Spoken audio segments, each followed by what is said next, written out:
This week on RSBANDB Update, it's a big one as Mod Osborne joins us for a fireside talk on the past, present, and future of RuneScape. What exactly is Cadence? What may have an alternate summer have looked like? And what is in store for RuneScape's future?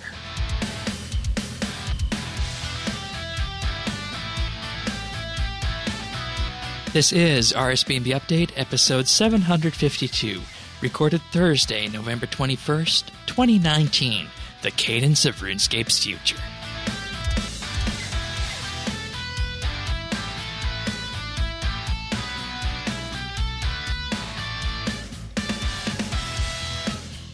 Hello, everybody, and thank you for joining us for another episode of RSBANDB Update.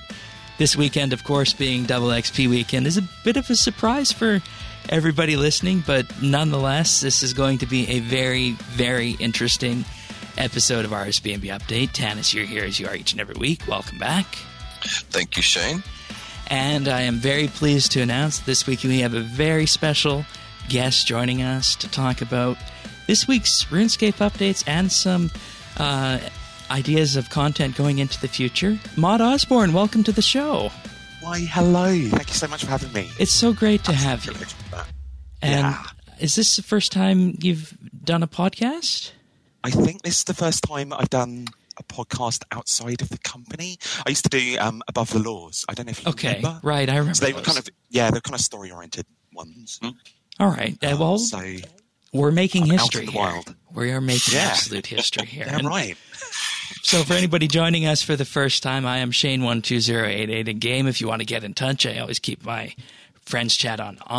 Tanis is Tanis79, and I don't think Mod Osborne needs much of an introduction, but you can find him in the official RuneScape Discord, on the live streams, and pretty much, I guess, any major RuneScape social channel we could say, right? I am massively available. I'm a hussy. Please do get in touch. All right. So we wanted to talk a bit about, let's just say, bringing back the content cadence to RuneScape, and what that means for everybody else is just getting back to a sense of regular updates in game. Because if you look back at the history of RuneScape, it made its history by being that game that you could play at lunch. It always has had something new, and for the bulk of its existence, it's updated weekly with the exception of a few scenarios, and this has become a more common thing in the gaming world. I think we can all think, where it's not uncommon to see a game, especially if it's an MMO, get an update weekly, get an update monthly, something to that effect. And this leads back into RuneScape, because one of the things RuneScape is most known for is, of course, its wide breadth of content. You know, we're approaching 20 years of the game, and just thinking off the bat how much content there is in game, it's absolutely massive. But nonetheless, it's always been a quick and easy way to get started with it, whether it's chopping those trees in Lumbridge or mining some ore. It all comes back to that weekly update cycle. And Mon Osborne, you've agreed to talk with us and spend some time talking about the future and what happened after the launch of Anachronia this summer. So welcome aboard. Thank you. Yeah, not daunted at all. We can talk about this. Let's do it. Yeah, so first, let's start off by giving yourself a bit of a brief introduction. How long have you been with Jagex, and what are you currently doing at the company? Yeah, of course. So I came to Jagex about 13 years ago. That was to be a web content editor. So I kind of arrived.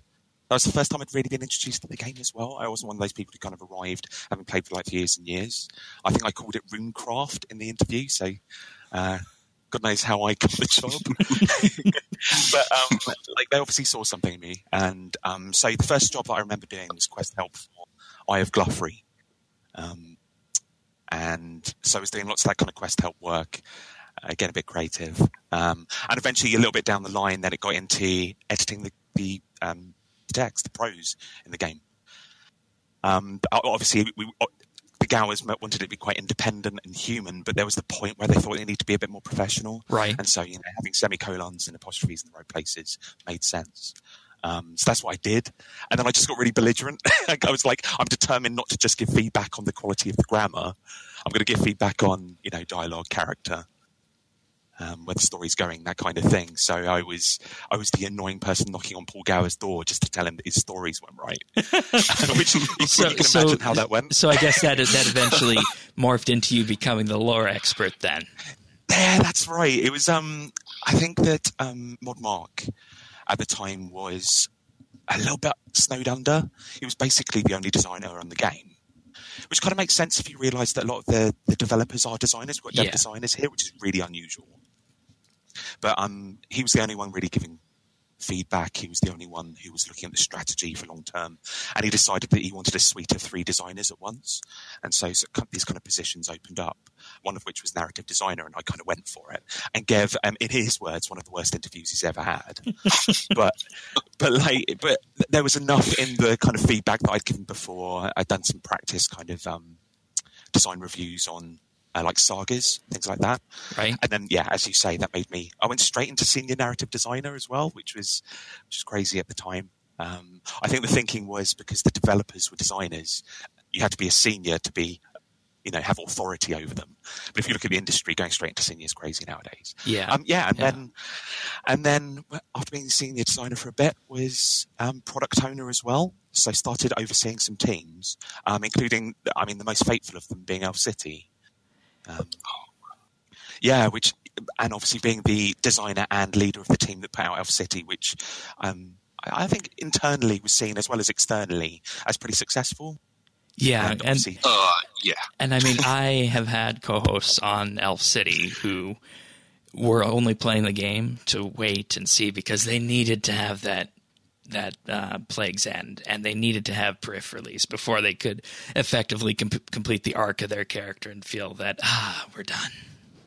So it was very well received, especially in our community. We're a bunch of lore hounds and quest nuts too, whenever Quest Week comes around. So we absolutely love all that stuff relating to that.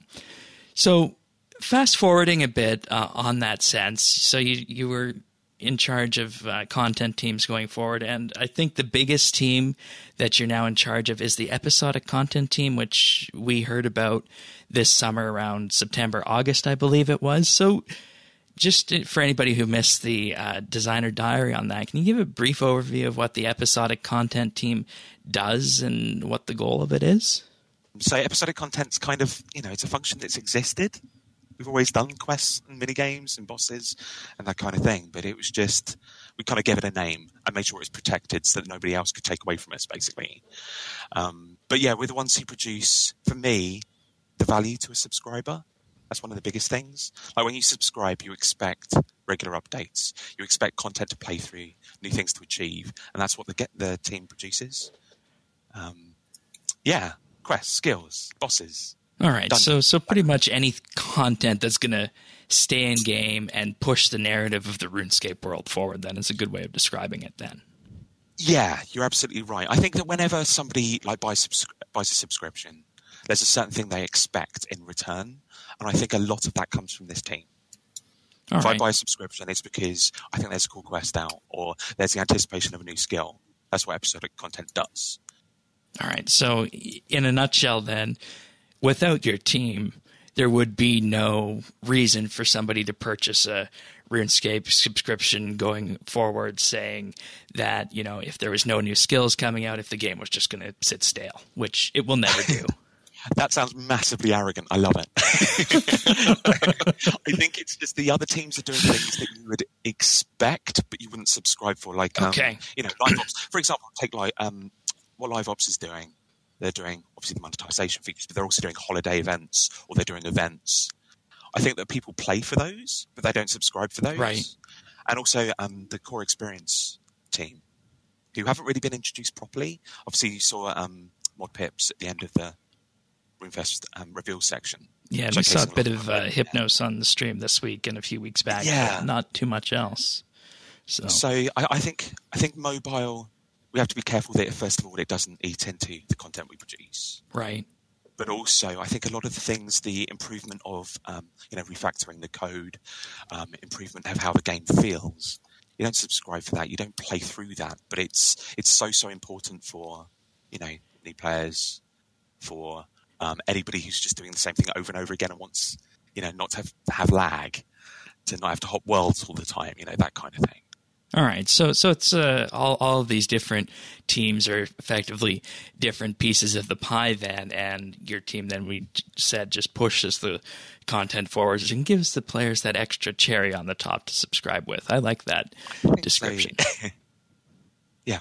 Okay, so looking at this, would you say it's fair to assume that we can say that updates like the player-owned farm, the needle skips, Elite Dungeons, and Anachronia, and these can be used as a template for future content, grand, epic pieces of content, or would you say there's room for smaller types of content in your team as well?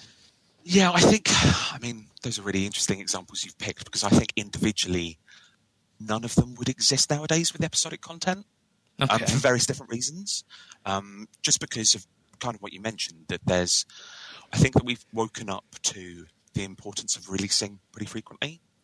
I think in the past, certainly in the past 3 or 4 years, we've looked at the frequency of releases and thought, and I found that it's really hard to get a sense of whether or not that's been a reason for somebody to subscribe. Does anybody subscribe for, God Emissaries or Skill Chompers? Probably not. So it's been really hard from my perspective to go to the mod pips of this world, the mod marks of this world, and say, look, we need to have frequent stories because it's important, because that leads to people playing. It leads to lots of people enjoying the game more. So we haven't really been able to make the argument well, but I think this year, because we've had so many gaps, and if you point to Menaphos as well, when we had a lot of gaps, right, I think that you could see the problems of not launching things. The obvious clear one is by not launching a lot, people were talking about things we don't want to be sitting here talking about our promos all the time. People are looking at the front page and seeing how few of the news posts are featuring content. And I think the largest proportion of that is because we're not delivering value by giving content updates. And we're not delivering value by this content cadence, which is, I think we're starting to realize, or I'm getting some ammunition to prove that it is really valuable and it's what people want. All right. Well, let's dive into that. And before we do that, I want to just bring to the sense of the listeners of this show that, when we look at what is effectively the life cycle of an update, there are some players out there who think it's, a week or 2 week process to start an update and get it into the player's hands, which is not true. So could you just provide a bit of an insight into the top level process that the update has to go through before the players get it in their hands? How long do you reckon the average update takes from idea to? Well, I do have a bit of a background on how the industry works, so my idea might be a bit biased. So let's ask Tanis then. What do you think? 2 months on a medium, maybe. Yeah, that's not bad. I would say probably about 3 months on average. Okay. Starting off, obviously, you've got the design stage, which probably depends on the piece of content, obviously, on how intensive it needs to be. Weapon diversity was high on design, for example. But I would say probably a couple of weeks on design and validating with players, that kind of thing. And then I would say development for a good couple of months. And then we enter the period of hardening, release QA, that kind of thing. Testing. Then we launch. Yeah. Testing. Okay. Testing. So 3 months, and that would be, I'm just trying to think, Desperate Times and Needle Skips as quests, maybe trying to think of skilling content that would be that long. Deep sea fishing, maybe? Deep sea fishing was probably about 5 or 6. Okay. I think largely because it was quite graphically lavish. It did look good. It looked really good. So, from a dev perspective, I'd say 3 months is about right. All right. So with that in mind, we went back to obviously the fact that you were involved in the design work around Prif, and you brought the players in very, very early on that. We were floored that a game studio would open this process up for this piece of content we'd all been waiting for on years. And this was openness and transparency that was unheard of at this time for a game studio to do this for such a huge flagship piece of content. How do you think that went? And would you do Prif any different this time in terms of involving the players? Honestly, like if you ask me personally, I think it went really well. I think that the transparent design documents, they took a long time to put together, because obviously it's not as if we can just bash something together and throw it out there. It has to be like super pro. It can't be. It's got to be watertight. Otherwise, people just call us on it, and rightly so. So there was a bit more effort put into making it, as we say, player facing. I think if there was one thing that I would change about it, it was I think it falls into the same trap that a lot of polls do, which is when you're listening to everybody's feedback and you're attributing the same weight to everybody's feedback, it can often be that you make something overly rewarding. I think that's my greatest regret from Elf City, and I don't think it was a bad update by any means, but I think it had more than it needed, and I think that it was probably that was probably because I was trying to make it this kind of greatest hits package of all of RuneScape, and a lot of that was calling on various high-level players, what they played, what they valued, and packing it all into one city. I don't know what you guys feel, but like, I think in hindsight, it probably did so much that there was no reason to go elsewhere. Yeah, that's the exact sense. And for me personally, the cherry on top of all that was adding in waterfall fishing, something that, in my view, didn't even fit within the Prif lore. Well, I loved Prif. Like, I'm always doing this, but I didn't think it's. I thought it was exactly as generous as it should be, given who it was supposed to be for. Yeah, so. We always knew it was a milestone. I mean, it's hard because obviously so many people are working up towards it. You've got to give something good, right? Yeah. But I think the best quest reward ever. Yeah, exactly. Let's do it for every quest, right? But you only have to look at how kind of Old School have handled their version of Elf City to see what they've pulled back. We had those meetings when they were looking to do the design for Elf City, and they were very conscious of delivering too much, basically. And you can see every single time we were telling them what we did with Elf City, they were like, I'm not sure I want to do that because we don't want to follow the same path. But focusing on the negatives, it's personally, I would love to do that kind of transparency with every update. That's where I sit anyway. I've always been a kind of collaborative, wanted to get everybody involved, but I think there are problems with doing that in that it slows down an update hugely. And this hits the content cadence question quite hard. Right. And we're getting there. And I imagine we might be talking about that. So would you rather instead maybe do something like we had at RuneFest, where players get given maybe a video or an infographic with a 6 month or so outlook of general ideas of what's potentially on the way, and then when the content is finally ready, have it go into a live stream showcase instead, maybe? Or so this, I think it's a really good point to talk about, like how we've shifted and how that's a horrible business dev term, validate our updates. But so what we've moved to from RuneScape is that we do a lot more player testing, and we do a lot more kind of survey under NDA.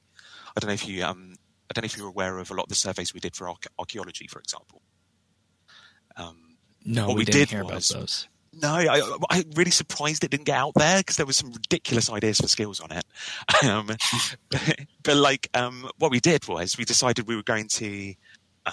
We had 6 ideas that we really liked for skills. We were going to test them against players, see which ones really worked, and then also see which had the biggest design opportunity. Once we had all that information, that we'd get on with it. So that what we've done is we've kind of found ourselves in the place where we're getting a lot of information about what players want, but nobody can see that we're doing it. Okay. So it's tough for me because obviously the player perspective is, Jagex, you're just shutting up shop. You're not talking to us anymore. You're not doing enough poll work, which in some instances is completely right. We're not. But we're also we're doing more than ever a lot of this kind of pre-production stuff to make sure what we're doing is right. So then I'm getting to this weird position whereby I could poll things, but I'd be polling it solely for PR reasons. Right. Like to show that we are being open and transparent. And I think that this isn't working. It feels like there's a disconnect between what we're doing and, how players want to get involved. Could that be why when, going back to updates like Elite Dungeons and Anachronia and the Needle Skips, why these resonated so well with players? I don't know if the behind the scenes R&D was done on that. Yeah, I think more so. I'd say Needle Skips was an odd one in that it was a game jam one, so that was more from a kind of player passion, okay, personal passion one. But certainly Land Out of Time, Anachronia. That really was. That was. I think we had 4, maybe 5 separate player visits to play all of the independent pieces of content. We did survey work on what it should be. You know, we pitched a kind of old school Fossil Island versus this, you know, kind of living version of Fossil Island, and this is what came out. So yeah, we did a fair amount of it, but of course, then you know you can't avoid there will always be players who look at that and think, "What is this? I didn't ask for this. What are you doing?" Because I know our perspective when Land Out of Time came out is that our really only concern with it the first week was that the mini-map pathing wasn't exactly clear which way you were supposed to go. And from the perspective of such a huge piece of content, that is a minor thing for us to be concerned about. Yeah, I couldn't get around. Like, I had a real hard time. But at the same time, it was okay to go slow because it looked really cool. And I know we talked about that for a long time. But going back to something you're talking about, with all the player testing, do you try to just get like player buy-in? That's something that I saw as the design documents really did. Like when those came out on Prifdinus, I was sold and engaged, and even though I have nothing to do with it, I felt a part of it at that point. And it definitely hooked me in. So where's that balance at? Like, you know, you want to get players kind of, you know, you want to get them to buy in, but not, I guess, overhype at the same time. Yeah, I think you're smack on. What I said previously wasn't because I wasn't dismissing the fact that I was having to do polls to get buy-in, and as a PR exercise, that's actually a huge failing of the player testing model that we've been using up to this point for about the past year and a half. Because you're right, I think that player buy-in is huge, and we're missing out on that. And there are various other things that we could do to get that. Like, there's no reason why we couldn't, you know, for example, player council work. I think a lot of other games do it. I'm thinking of EVE and CCP for a good example. There's no reason that we couldn't publicly get a player forum in, you know, take minutes, show what happened in them, maybe even record them, you know, for people to watch. That would be an interesting format. Annual surveys and backlogs, I think, are good. Yeah, we like the annual surveys. Very revealing stuff comes out of those. Yeah, I mean, I'll be the first to point out that I think that it hasn't got the balance right of, like, it's hugely helpful to us internally, but I think for a lot of people who look at them externally, there's a lot of question marks there. It's like, why have they worded this question in such a way? Why are they bundling together? Yeah, internally, and I picked up on some of those things this year too with this year's survey, the wording of it to tilt players towards a certain way. Well, and we noticed the same wording with a completely different view on the same wording, which was really weird. Remember Shane with the 120 construction question? Yeah. Mm-hmm. Yeah. So from my perspective, I'm looking at it almost as a marketer. It's kind of this is the finished product. If we're marketing it, and of course we've done the survey so we can split it between new lapsed and active players. Does this as a package work? Because that's probably, when we get to the end of the line, how we package it. So I kind of skip to the end, and a lot of players are like, obviously, hey, I don't like this bit or that bit. But I think that it's easy to underestimate how much we look on social media to break it up. Like, if a lot of people were talking about, hey, I don't like the 120 bit, but I like the rework bit. It's kind of like, yeah, all right, we've got that now. We've understood that feedback. And from our perspective internally, we were absolutely sure, you know, we're confident that a rework would work, but we're not really sure if a 120 construction would work. So we're taking all of this information, while I think a lot of players were just looking at the survey and worrying that we were just, you know, over-indexing on it. Okay. That's good to hear. That's good to hear. And, you know, moving through Anachronia, we had the huge update at the start of July, I think it was. And unfortunately, things happen updates get canceled, and that's how you get that gap But it's between. so diplomatically. Well, and see, that's what I've been doing on the show. Tanis, you could attest to that. That's the exact same way I summed it up when it was happening. Feel free to show some truth. I'm all right with that. No, I don't do that. I don't do that. But you went from Anachronia to the Slayer log, and then the bank placeholders without really much content in there. And in past on the live streams you talked, there could have been weapon diversity, there could have been a quest that was in the works but it was delayed, and the content landscape between bank placeholders and Anachronia was dry. So the question that I want to know on this is, could you give a bit of a timeline surrounding Anachronia, its release, and what was supposed to happen, and what might an alternate August and September have looked like? Yeah. Let's do it. There is part of me that's kind of like, I can't think of a game that reveals its production schedule, but let's do it. So it kind of starts with Complicate rework for me. All right. So, obviously we've been working on Anachronia, and actually Anachronia hit very few road bumps. So actually Anachronia came out when it was meant to, and I think we had some outsourcing issues with a vendor that we were using for animations, and that was it. Like, it got delayed a week, and even then we hadn't announced the release date, so it didn't feel like a delay. We got Anachronia, and that was good. But Complicate rework was the first time that we started seeing issues. So we allocated a bit of time to chat to players about it. But as you probably know from how it came out, like there was probably a 50-50 split on whether it was too complicated, and whether or not this is what actually people wanted. So we were in this position where players were a bit kind of polarized on it.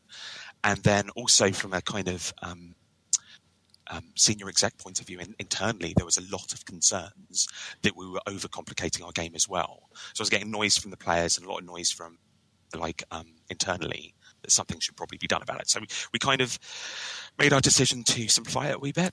But through all of the talking, all of the changes to the design documents, and the redesign by the end, actually we'd come out with a smaller project that had probably double the amount of time spent on it than if we just gone out and made it, if you get what I mean. Yeah, because I can count 2 or 3 different iterations of it, and from the players I was talking to, it didn't get sold to them until they saw the flashy pictures of it on a live stream of what it could potentially look like. Yeah. I mean, I'm to be honest, I'm still a fan of that initial design. I would love to. There's still an opportunity for it to come in, but So effectively, what got delivered was half the update for double the time, as it were, and also it didn't really have anything to play through when the initial design had new things to play, new things to earn. So that was the first kind of thing where it started feeling like the release schedule was getting slighter and slighter. And then we decided the weapon diversity and bank, when we announced them, that they were so core to everybody's routine that we had to make sure that they were right, that these were good. And so we knew that we wanted to do what we did with mining and smithing, and to a degree Complicate rework. Want to make sure it's transparent, do betas, go on live streams all the time, sit on Discord, that kind of thing. And then we hit the other problems. So bank wasn't too bad in that it kind of expanded a little bit based on beta work. And doing a beta, I don't think people quite realise how much work it can take to create this offshoot server, monitor it, get all the feedback, test it to make sure it's got everything it needs, that kind of thing. But weapon diversity was the biggie. Like, we put it out first. I don't know if you remember, it had, I think it was 14 weapons. Yeah. Mm-hmm. So it started off with 14. The theory being that that actually we wanted to see whether or not it would work. It's this kind of thing. Like, do we go all in with something so big? And obviously we also wanted to maintain a certain content cadence because we learned from Menaphos. So we didn't want to just, spend double the amount of time to produce something with 28. I guess in hindsight, we should have realised what the player sentiment would be, which is stop batching things, Jagex, thank you very much. Which, to be honest, has been feedback we've been given several times before. But then you look at things like bank placeholders, and people wanted that independent of the full rework, right. Largely. So the whole batching thing is a more complicated conversation than I think people really account for. Well, look at Invention. I mean, we love both batches of that. Yeah. So that's a weird one too. Yeah, you can probably give examples, probably more examples where batching didn't work than did. But yes, that's fair. And I mean, if you talk to most players, the bank rework to them was placeholders. I had said that all along. Yeah. But if you look at mining and smithing, which has followed a very similar model, we polled whether or not to just take the high level stuff out of it, the new stuff. Yeah. And that was obviously rejected, and we even had old schoolers pole jumping the pole and all this stuff. Again, perfectly valid. So I think that probably the biggest thing we should have paid attention to was that weapon diversity was going to change the combat meta. If it does that, it needs to do it for everything, rather than for something for half of it, because it causes problems if you do it piecemeal. But anyway, yeah. So we then brought out the 28, and it's weird because the feedback. I mean, players are probably going to point out that I'm wrong on this, but the feedback was so fixated on how incomplete it was. There wasn't as much feedback on how it wasn't doing the diversity aim that it set out to do.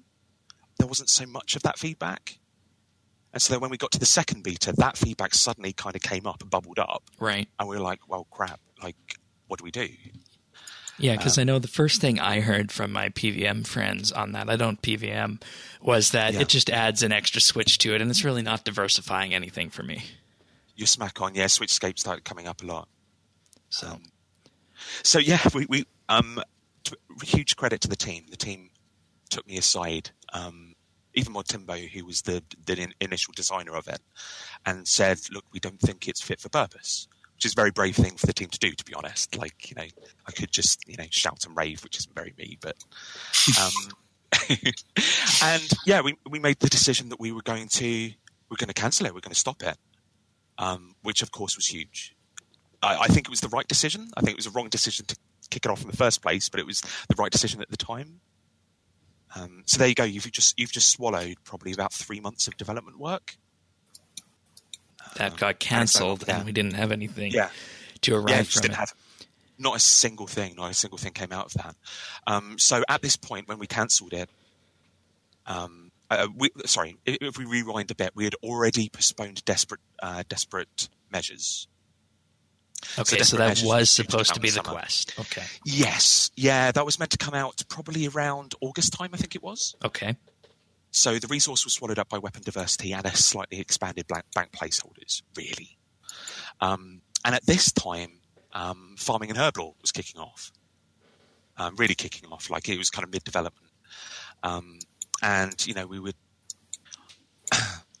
I think that the kind of real trigger moment for me where farming and herblore suddenly became a lot bigger than we had planned was that kind of Land Out of Time Anachronia fallout. Okay. Like not many people were, sorry, how to put this? Not as many people were playing it as we'd hoped. I think it was more niche in what it was trying to do. It's quite high level, which is, it's a good thing. It only really added to 2 or 3 skills, which I think, again, is a good thing. But it just meant that not everybody was playing it all the time. Again, I think that can be a good thing. But from a kind of, there was a lot of worry internally. And that just made farming and herblore, we had to make sure that was good. That was right. And of course, then all this sentiment started bubbling up that at that time, and it became clear that we couldn't do a lean farming and herblore. It had to be packed. It had to do everything right. The Slayer to 120 didn't.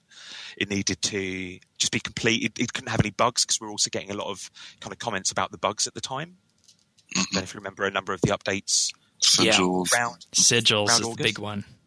Yeah, absolutely.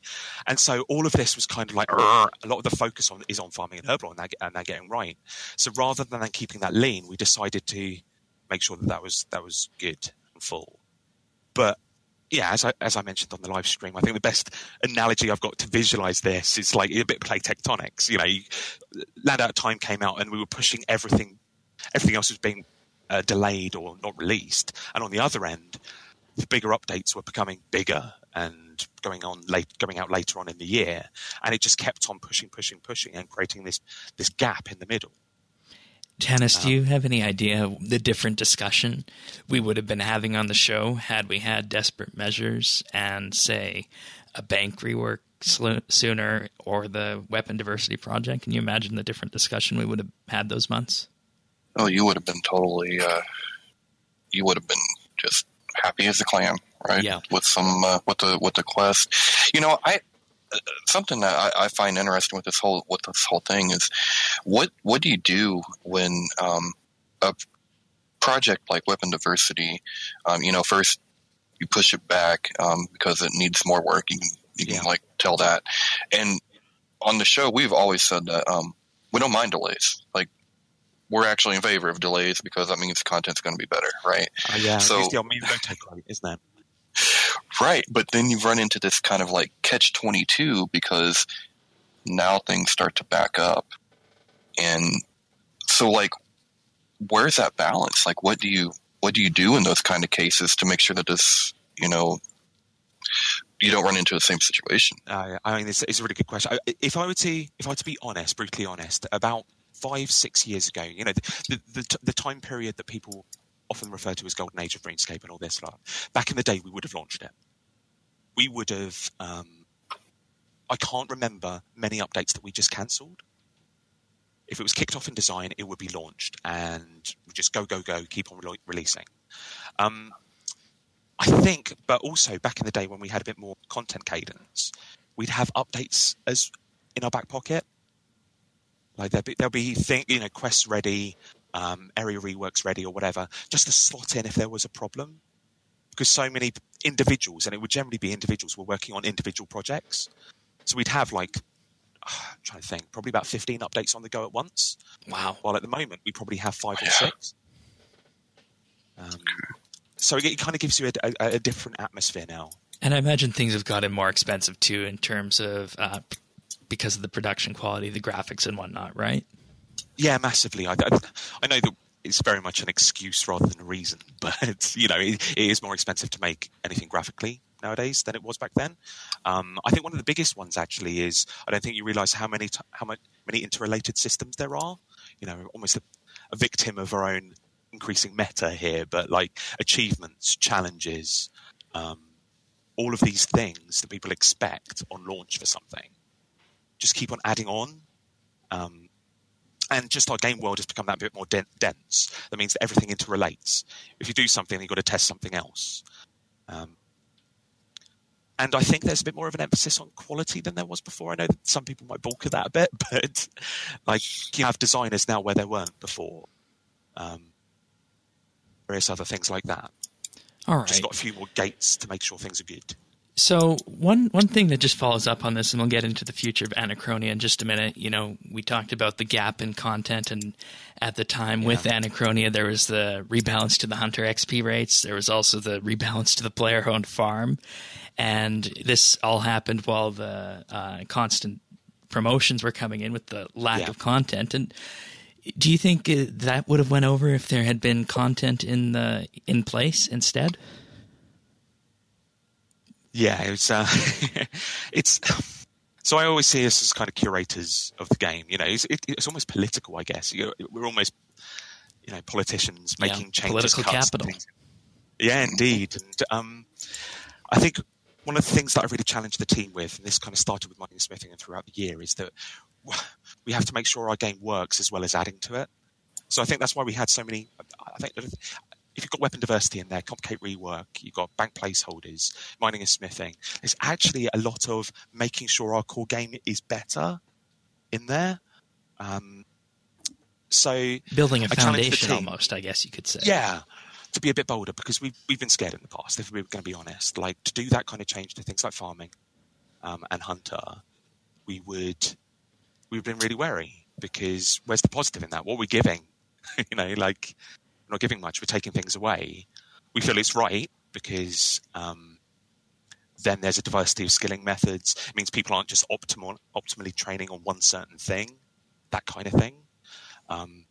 And we thought we'd be bold, but the context just changed. It really did change. Where we were riding, I don't know if you remember at the start of the year, we're almost riding a high sentiment-wise. Yeah. Mining and smithing, you're fixing the game. I really like this. Keep it up.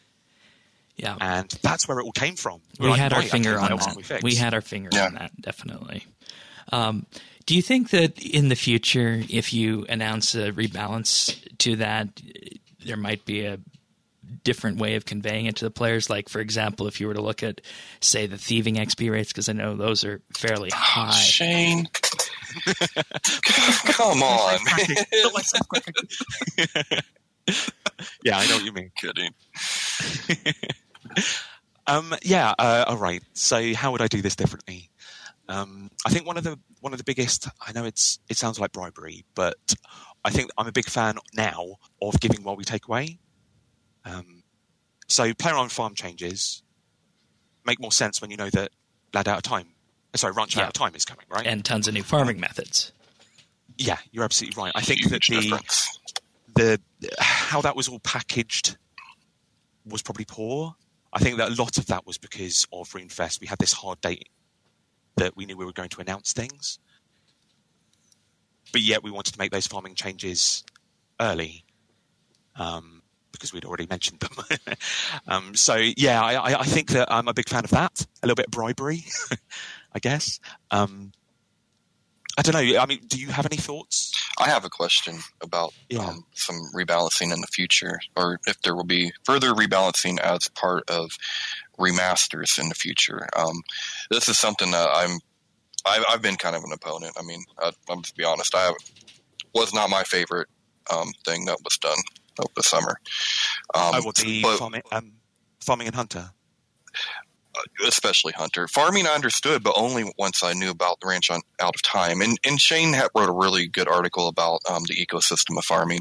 I kind of came around a little bit on the farming, but the Hunter, I wasn't a big fan of. Okay. But will that be a part of remasters in the future?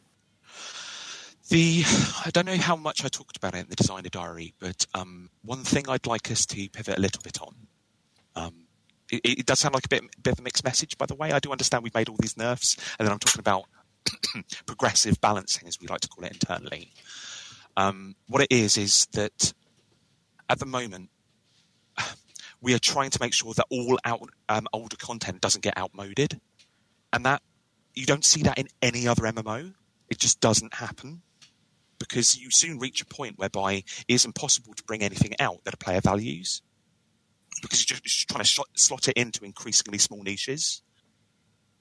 So I think what we're looking to do with progressive balancing is it's okay for things to be outmoding something and to be being a bit more valuable, giving a bit more XP. Obviously, that sounds real mixed messages was there before. But I think that what I'd really like that to be is the things that are old and outmoded are the things that we bring up to be progressively balanced, as it were. Sorry, does that make sense? I'm rambling. Yes, no, that's really insightful. That definitely, I think that helps people be able to kind of understand what you're doing. It's not just you're not just cutting XP rates as much as you're making the older stuff relevant. So I think in a Hunter sense, for example, we might not have made the changes, or we might not have made the changes as drastically as we did. And we would have just come in with a super lucrative big game Hunter, and that's fine. It might have been that we'd gone to 120 at that time. I don't know. We can talk about it, but I'm being more realigned personally to the idea of going up more incrementally than 120s. So I'm happy to talk about that. All right. We'll get to that in the. But a progressive balancing system works well if you are okay with upping caps a wee bit. Interesting. I know a lot of people are screaming into their microphones right now. And I know how 120s went down with a lot of players. That's very interesting that you mentioned upping caps on that. And I know we're getting off track from the notes here, but do we see a future at all on that sense, moving beyond 200 mil then? We did have in the annual survey at one point before I removed it a question of would you be interested in going beyond 200 mil? And I think that we all internally felt like that would not be the right move.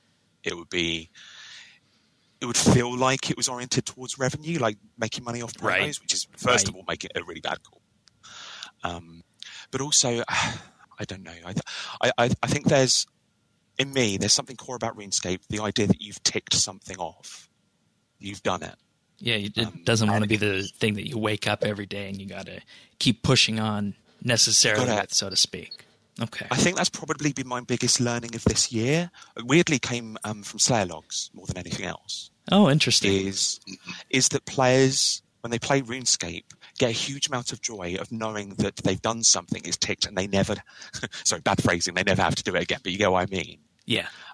And by opening up Slayer logs again, people had to do something that they already had to do with Slayer 120 and the player in dungeon. And before that, I don't know, various other things we've done to shift up Slayer meta, basically. And it's just like, oh, you're making me do that again? But I thought I ticked it. And I've realised that that's more core than I think for a lot of players. And so that comes into the 200 mil. And that is really, really a driving factor between looking again at 120s for me. I think I've done it. Why are you making me do it again? All right. So, and yeah. Go ahead, Tannis. Well, would there ever be, and this is pure speculation down the road, another 20 years, but is there any chance that that could be done with a cosmetic type item, like a pet or something like that, that you were awarded at 5-4 or whatever that hard XP cap is, and then it would represent every, 200 mil that you did again. I'm not calling it the P word, but I know the P word. Yeah, I know the one. We are big advocates of prestige mode here on the podcast. Yeah. Oh, really? Yeah. Yeah. I do you remember? I think it was probably about 6 years ago. I think we polled prestige. Yeah, that was me that got it on Rune Labs. Oh, was it? Yeah. Sir, congratulations. Fair play. Yeah, so, but we polled it in a very, very certain mode, as in, a resetting skill prestige, which obviously didn't go down well, and also kind of made us a bit fearful internally of even opening the conversation for a while. Then we I think it was about the Summer Summit, and the first annual survey, we also polled prestige. But as vessels, like maybe I've got a follower that I can fill up, as it were, with my XP. That would be fun. Yeah, and that went down better, but still, if I remember the feedback that came at that point, I think there was still a sense of moving the goalposts. Yeah, so I don't know where I sit on that. I haven't talked about prestige for a long time. It sounds like you are big advocates. Yeah, we are. Yeah. And it's good to know, just to know the kind of behind that's been talked about too, because a lot of times we don't know what conversations have happened or whatever, and we're sitting over, but maybe a pet that, have they thought of this? This is a great idea. Yeah. Just to reveal something, like Mod Chriselle, RIP, one of our best developers. Yeah. Just before he left, actually put together a prototype for a follower system, in that you would have an adventurer who followed you, kind of I don't know. There's almost like a mini you, maybe. Yeah, mini Meg, mini me. Yes, that you would do exactly what you're talking about, and it would be a separate cape rack as well, because of course you've got another entity that you can dress up. Oh, that's awesome. That's cool. But this is where I come in. My biggest issue with that was I hated the idea of half of RuneScape being, inverted commas, bots. The idea that they are characters, and I suddenly start questioning whether I can talk to somebody or not, and what that does to social play. Oh, yeah, I never thought about that. That's a very good point. But then, I mean, there is still the, it doesn't have to look like a human. Maybe there's something we could do that they could still wear the cape, perhaps. Because I think that's really valuable about the whole, that's another addition that Mod Chriselle put in that I really liked. The idea of, I've got something else that I want to showcase. They can have my other title that I really like, that kind of thing. Yeah.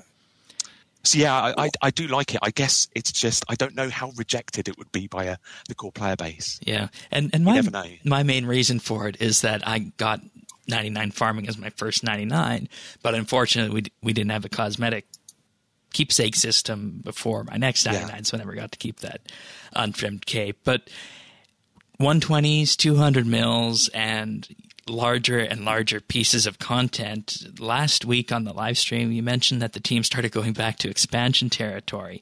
And I think we already answered how that happened.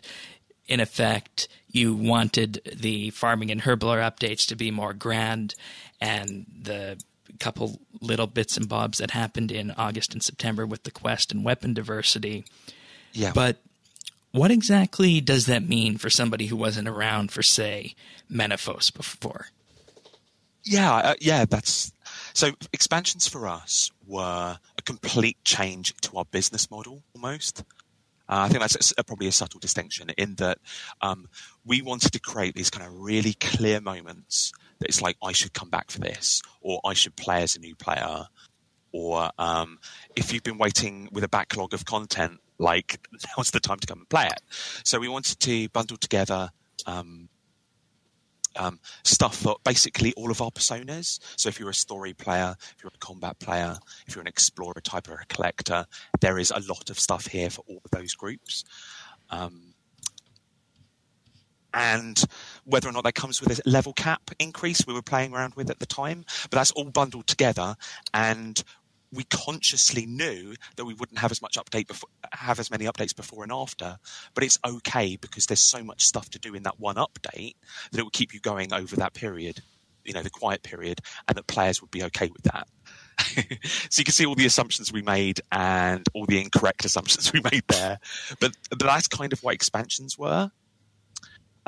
With Land Out of Time, I feel the difference there, what we were trying to achieve that was different, was the Land Out of Time was a high point in a series of updates. So we'd keep the updates going, but you'd have things like Desperate Times leading into Song of Seren, leading into Building the Barge, right, leading into the quest that would then go into Desperate Measures, that would then come out into, sorry, I should mention earlier, would come out into a solo boss on the island. Interesting. Okay. So what you've got is less an expansion that eats up all the updates that surround it, and more a season, I don't know how best to put it, almost this, like in TV terms, a series that just has a high point in the middle of it, Okay. A Battle of the Bastards kind of running smack bang in the middle of it. And when you put it in that context, you can see a clear difference between Menaphos and Anachronia. Yes, it doesn't put all its eggs in one basket. You could have seen, I think you could begin to see what a successful Anachronia, a successful series, as it were. Series around Anachronia, because Anachronia itself was successful in my books. Yeah, I think the team were massively, massively down after Land Out of Time. Because, it's because I thought it was well received. Yeah, the sentiment was pretty decent, but if you look at all of the, like, how many people are playing it, how many people have come back for it, that kind of thing, it didn't do so well. And of course, the team felt like they'd failed in a certain way, and it was such an odd experience to be in the team at that time, because everybody's saying, "I like this." Obviously, it's got some hiccups. I really like this, but yet the company and things like that, it felt like it had failed. So it hurt them a lot. That's unfortunate. Yeah. I wish I would have known that, because, I had just so much high praise for it, and if I could have directed that at some of the creators, that would have made me feel a lot better. Oh, that's really good. Yeah, it's really, obviously we do the best that we can to rally them, because they did do a good job, and we were kind of putting together, gathering all the feedback from Reddit threads and putting it into emails to the team. But I think it's because it was coming at the same time that a lot of the updates were getting truncated or cancelled. I think that there was a lot of it really hit the team hard. Oh, okay. Period. All right. Yeah. So here we are. I don't know where I was going with that. I feel like I've taken us on a tangent. Yeah, that's fine. And here we are. We're at the end of November. We got 120 farming and herblore next week. So you mentioned that you want to get content cadence back. What does that mean? And this is, a term that you would most often hear with a marching band back in the day in terms of cadence. So just for the listener base out there, what exactly does content cadence mean? I really want to get one of the sticks now. I want to be a major at. This is amazing. I'm going to do that. If you came out on live stream next week and did that, that would certainly be something. Well, a drill sergeant also works.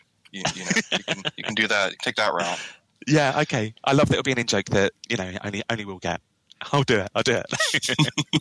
But yeah, it's one of those horrible terms that I just look at and think, should this be player facing? It's a bit, but I don't really know.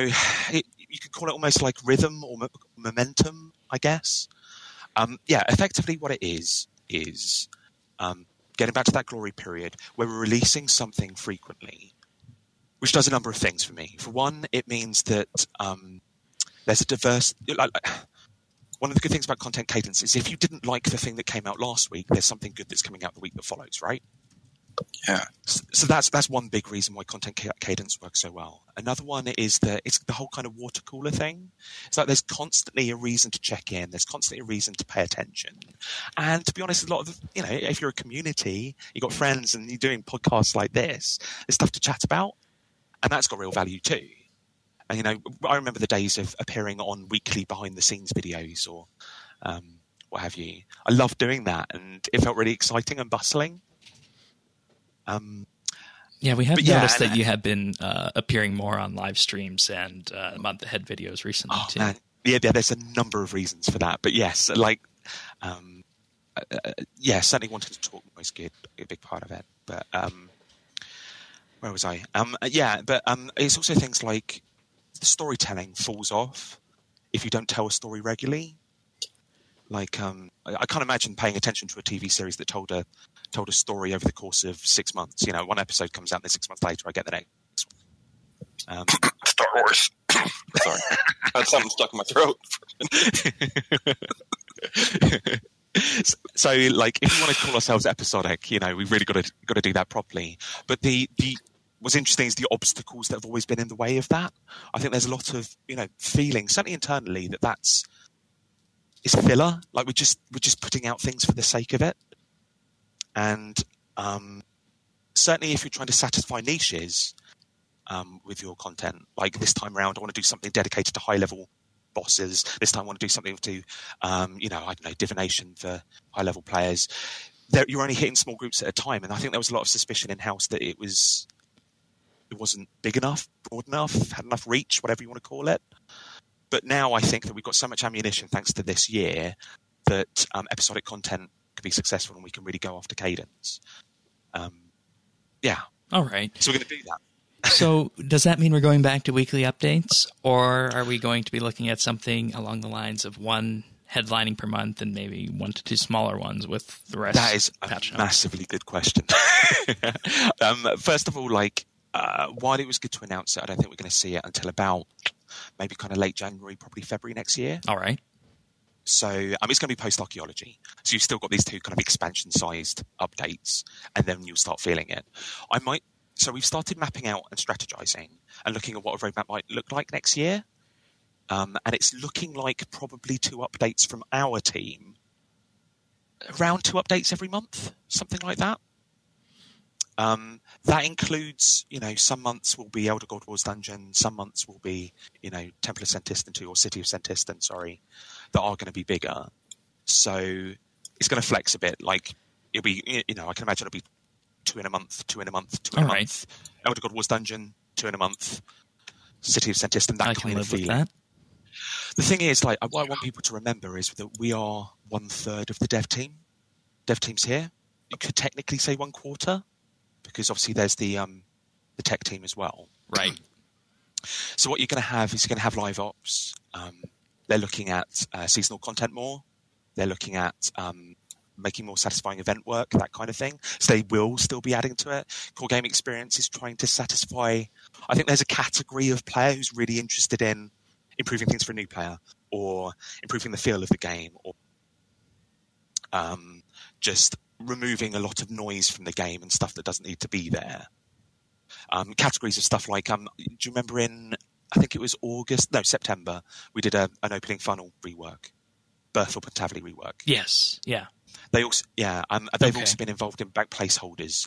We kind of seconded a lot of their work. So those are the kind of updates that they would do. So that's layering on as well. All right. And then, of course, you've got mobile, which depending on who you talk to, is either the best update in the world or the worst thing to happen to the game. So who knows what player appeal of that is. But of course, you've got full commercial launch and so many things that go around with it. All right, so it's fair to say 2020 will be fairly energetic then.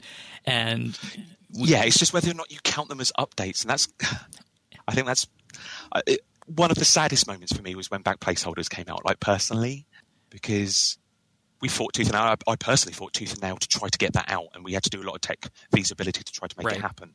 But because it rolls out after such a period of time, I think the vast majority of people were just like, and that was so sad to me because I know how much work went into it. And I was really hoping that it would resolve a lot of people's kind of, where is my updates? You know, obviously it's not content, but I still felt very passionately that was the right thing. Yeah, and I mean, the RuneScape community is definitely an interesting one when it comes to sentiment around updates or any hot button issue for that matter. What are the... I think that there's a lot... Well, go ahead. I was just wondering, how do you what are some of the methods like that you use to gauge that sentiment? Like how you mentioned a few times now about updates, maybe people weren't engaging as much, but like, so what are those like metrics that make you say, oh, that was a good one? Oh man, I wish we didn't have any. It would make it so much easier. The team will feel so much happier. But yeah, from a sentiment point of view, we have the kind of qualitative stuff. So we have monthly survey that we do, which is really good actually, because that puts it in the context of all the other updates we've released in a 12-month period. So then we can put kind of the number of people who played it and the sentiment in the survey, because they tend to score it on a graph. Those are the two axes, and that tells us a lot. But then we've also got our kind of CM team who produce sentiment reports from across all of our social platforms. But we do also have I can't remember the name of it. But we have basically an algorithm that draws from all of our social platforms without indexing one over the other. Unfortunately, not game chat. That would be ideal. But it pulls all of those together and gives you a kind of either we're in a negative place. So, you know, an update might be minus 11.2 or plus 12.3, you know, that kind of thing. Because they look at certain keywords that people talk about. So that's another thing. And then obviously there's the thumb up, thumb down, which I think people... considering how prominent it is, it's completely understandable how it happens. But I think people think we put so much stock in that, but that is more just a kind of a game sentiment at any given time. And that doesn't fluctuate that much, actually. That tends to fluctuate more if there's a server outage or if there's been a big nerf than anything else, weirdly. And then, yeah, in terms of like metric, you know, we have our analytics teams and they work with our product managers in the house to kind of put targets against updates, and those will generally be, you know, kind of number of people playing or how long it retains people. Do we want a certain persona to be playing it? Does it do anything to membership or what have you? So those are the ones that obviously we don't publish, but we do have. Okay. That's a lot of data on the back end, and you know, you mentioned that to players, they probably would be floored at that. But when you think about it, it makes sense. Yeah. We actually have a really big, like if you look at the industry, in industry terms, we have a huge data science team. We've got, I think, probably about 20 people involved in that kind of data. Obviously, I mean, the place where I come from is, I come from a place of creativity. Right. And it's knowing when to use that, when not to use that, not to be led too much by it, how to try to retain a kind of creative space for the devs and that kind of thing. Because I'm sure you can imagine if you're working I need to create an update and it's got to increase membership by a percentage, like that could just strangle you a bit. Yeah. So on that note, what are the steps that your team and in general the RuneScape team is taking to prevent a drought of content in the future from happening again? I noticed you mentioned that it'll come online starting in late January, early February, but what are those steps? Well, so many. Like basically, well, let's just take a brief summary from 30,000 feet. Okay, all right. Yeah, I'll try to be brief. I never am. So first of all, we've got 3 seats. These seats are just a single developer, and each of those seats have a single focus. One is Epic Jam, one is Quests, one is Remasters. They're looking to produce something basically every other month, each of those seats. So they're just kind of like leapfrogging each other and constantly producing things. And we're going to get out of their way process-wise. and we're going to greenlight like 5 of them in a row. So basically, they just get down to what they're good at and get good at making those things, maybe create tools for them. Another one is creating contingency updates, which means working with an outsourced team to do a lot of graphics-heavy updates and just spend money on populating things for the backlog, so that if we get to a point where we have to cancel something, we can slot something else in. So that's things like the pets, like clue scroll rules, that kind of thing. But so we're working on those, and basically looking at our processes just to make things faster. All right. Do the seats have an end date? Are they going to continue to work throughout all of 2020, or is this maybe something we only see going for half of 2020? So the seats, probably a couple of them are starting mid-December. There's a point in about July of next year where we're going to take stock. So we'll do updates up until July. Then we'll look at how this is all working, whether the team likes it, whether the players like it, whether it works for the business, all of those things. Because that's the point where we'll probably finish Elder God Wars Dungeon as well, and where we'll probably also have finished City of Sentistan as well, a couple of our big updates. And so it's a really good moment to just decide, like, do we want to keep doing this? Right, and that's where the roadmap presented at RuneFest did end. Conveniently about the same spot, right? Yeah. I mean, we have got ideas for beyond that. You could probably anticipate there are things like, hey, there's a 20th anniversary coming up. So we have got some kind of bigger plans for stuff like that. All right. And in particular, game jams, I know everybody loves seeing these. Are we going to see more of those in 2020? And what's their envisioned role? Yeah, we've currently planning for a couple next year. What I'd really love is you could probably see how the engine will work in that an Epic Jam will happen. And then the Epic Jam seat is just waiting there hungrily, looking at all the updates that could be there. We'll kind of prioritize them according to player sentiment and, you know, how long they're going to take and that kind of thing. And then that Epic Jam seat is just going to chew through them until we get another Epic Jam that will top them up again. All right. And so hopefully that, like, we'll always have the cream of the Epic Jam. I think there are a few things I'd like to change from it. I'd like there to be more player input. Yeah. To what the team works on. I think we can have better criteria. I know for the last one, I found it really hard for me, speaking from the podcast point of view, to curate just who was involved and what they were working on that. Yeah. Sentiment-wise, though, from us, we really like the skilling off hats. Yeah. Oh, yeah. Can't wait. Oh, that is good. That is good, because you're not PVMers, are you? Because I know PVMers work out very well as well. All right. That's good. That's good to hear. And Elemental Workshop Part 5, of course, too. Oh, I mean, of course. Killing me, man. Killing me. I think one of the things we learned from the previous Game Jam was just how intensive it was to be on Discord all the time. So I think that's what you've highlighted. It was hard to see what was happening. It was hard to see who was working on what. So I don't know. We need to find a nice medium point of how we can get people involved. Yeah, but also, I don't have any ideas on that in particular right now. Well, I liked what was done with, was it on the first Game Jam where a lot of that was live streamed and you could see everyone working and there was a chat you could interact with. That was good. I like that. Okay. Oh, that's good to hear. Yeah, it was almost quite a spur of the moment Epic Jam. It was almost a bit of a reaction to TAP in that we wanted to get that spirit back for our team. But then it went so well that we started folding it into our strategies and how we're going to deal with next year. So it was a bit more ad hoc than previous jams. Makes sense. Neat. So January comes and we have archaeology. This is going to be the first new skill since invention. We're going to have 28 in-game, which is hard to believe. I remember when runecrafting was added, and back then it wasn't uncommon to get a new skill at least once a year. So this leads to an interesting question, and one that is a bit of a head-scratcher for me. I'd be interested to hear your opinion on. What is going to be RuneScape 3's criteria for adding new skills in the future?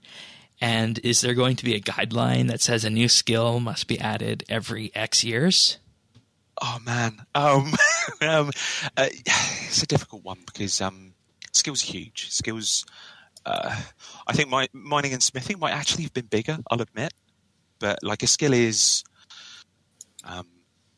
probably half of our team to produce. Okay. So you can imagine how we are at the moment. So we've got half the team on farming or half the team on archaeology, which is we've got these two colossal gobstoppers, which is stopping us producing anything else, and that's not how it should be. And for what it's worth, when mining and smithing came out, we called those two new skills here because that's what they were. That was our branding on the podcast for them. Thank you for thinking that. But yeah, it's hard to convey that. Players already have mining and smithing. They've already achieved 99s, or a lot of them have. So I can completely understand why it wouldn't have the same splash as it would. But yeah, new skills. I'm a huge fan of new skills. I mean, they can add to the complexity of the game a bit. Can add to comp as well. So, people who are like, oh, I'm never going to return now. There's been 3 skills in 3 years, that kind of thing. But I love them. I prefer them to 120s, I think, in expanding the game, if they're done well. But again, obviously, they've got to be super lavish, or they can be quite expensive. But there is part of me that I'd love your thoughts. Like, could a woodcutting exist nowadays? Could we release a woodcutting? I think simple gathering skills are what RuneScape was made on. People didn't like divination, but it was one of my favorites when it came out, just because it was simple, it was gathering, and you could lean back and watch something while you did it. Yeah. I honestly wonder. I do wonder if tastes have changed. Almost makes me want to go out and ask this kind of properly. I think you should. It's an interesting thing to know. Be accepted. Yeah. Well, I mean, my view is just that as someone that plays, I play other games as well, and something that sets RuneScape apart from just everyone else is its diversity of skills and how they work and the mechanics. And I know there's a lot of PVMers out there and they're hardcore and they're sweaty, but skilling has the same things. If you know what you're doing, and it's what makes it so different from every other MMO, in my opinion. Yeah, why we're so precious about them in a way. But yeah, if you look at archaeology, if I'm being honest, it is. I wasn't joking when I was up on the stage. It is a gathering and a manufacturing skill at the same time. It is both, and also with quite a few land masses at the same time. Like, part of me does wonder if, rewind a year and a half when we were commissioning it, does it have to be that big? But I sit there and think about, reaction to Slayer 120. I think about how our previous, 3 or 4 skills have gone down, and, people looking at divination and not being fans of them, but yet being more of a fan of dungeoneering. Seems weird to say that now. Or more of a fan of invention. Again, weird to say that now. Because they're so full, and they were expensive to make. They have a lot of content. I don't know. I mean, from my perspective, when you look at a skill, it should be new, but it should also feel familiar on that. For what it's worth, I haven't done the test play of archaeology at RuneFest. Neither has Tanis, but I've talked to people who did. And the general universal reaction to it at RuneFest was that it felt very good from the people that I talked to. I do like the loop of it. For me, it probably keys into what you're saying. It feels like a traditional gathering skill at its core, but then you have these moments of real payoff. You have that joyful moment where you've made a project, you've finished a project that has real use, or you've reached a level boundary, which means that you can now pass into a huge dig site, and now you're entering this weird exploration state. That for the next 3 hours, I'm just finding so much stuff, these motherloads of stuff. And that's really joyful. So you're kind of, you're doing your grinding, you're doing your training, but then you have these real moments of joy, punctuating throughout the skill. And obviously there's also the milestones as you get ancient invention, ancient something, that kind of thing. And I love that heartbeat of the skill. So hopefully you'll enjoy that. I'm not, it's obviously a bit of guesswork, but yeah. I'm looking forward to it. I can't wait. I wanted to be an archaeologist when I was a little kid, so now I'm going to get my chance. So that's awesome. But one thing that I think of when I think of a lot of my friends that are really into the gathering skills, those aren't the kind of people that that probably interact as much with social media and all that. With my own. I mean, I know that's anecdotal, but so that's going to make your job harder to know, are people loving it? Well, yeah, they're loving it. They're doing it. It's just, you may not hear as much about it because they're grinding. Oh, you're smack on.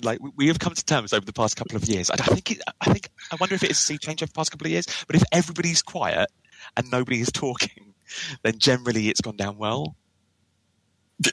Yes, yes, I would agree with that. It's a really odd thing to say. Like, nobody's talking at the moment. Oh my god. So we start panicking, but generally it's a good thing. Like a bunch of kids with their new toys on Christmas morning. Yeah. We're being quiet.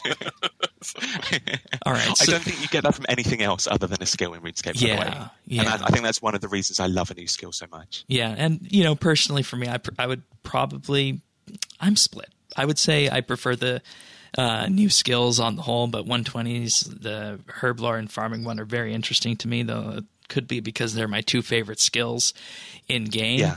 My only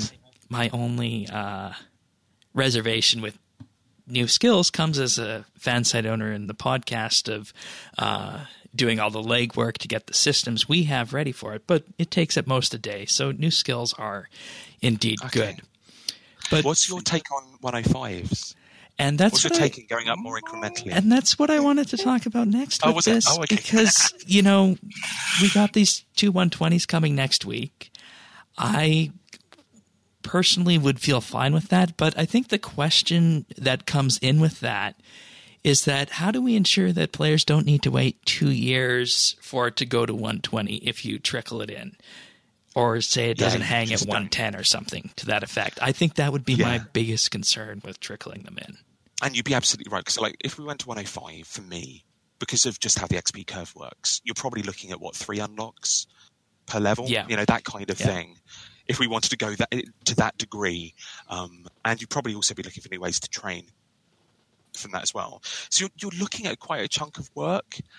And then, so what path do you take then? Do you just take all of the skills to 105, one at a time? Or do you say, okay, we've done 105, next year we're going to do 110 and 115? I feel like that latter path would probably lead to some kind of skill fatigue.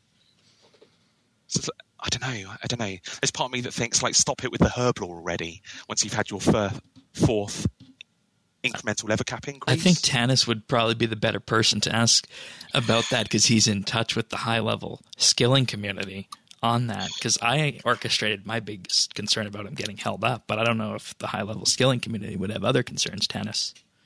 Well, it's what I've heard is mostly that it would be confusing, it's really confusing. Now, I mean, when you get into the elite skilling crowd, everything is the XP number anyway.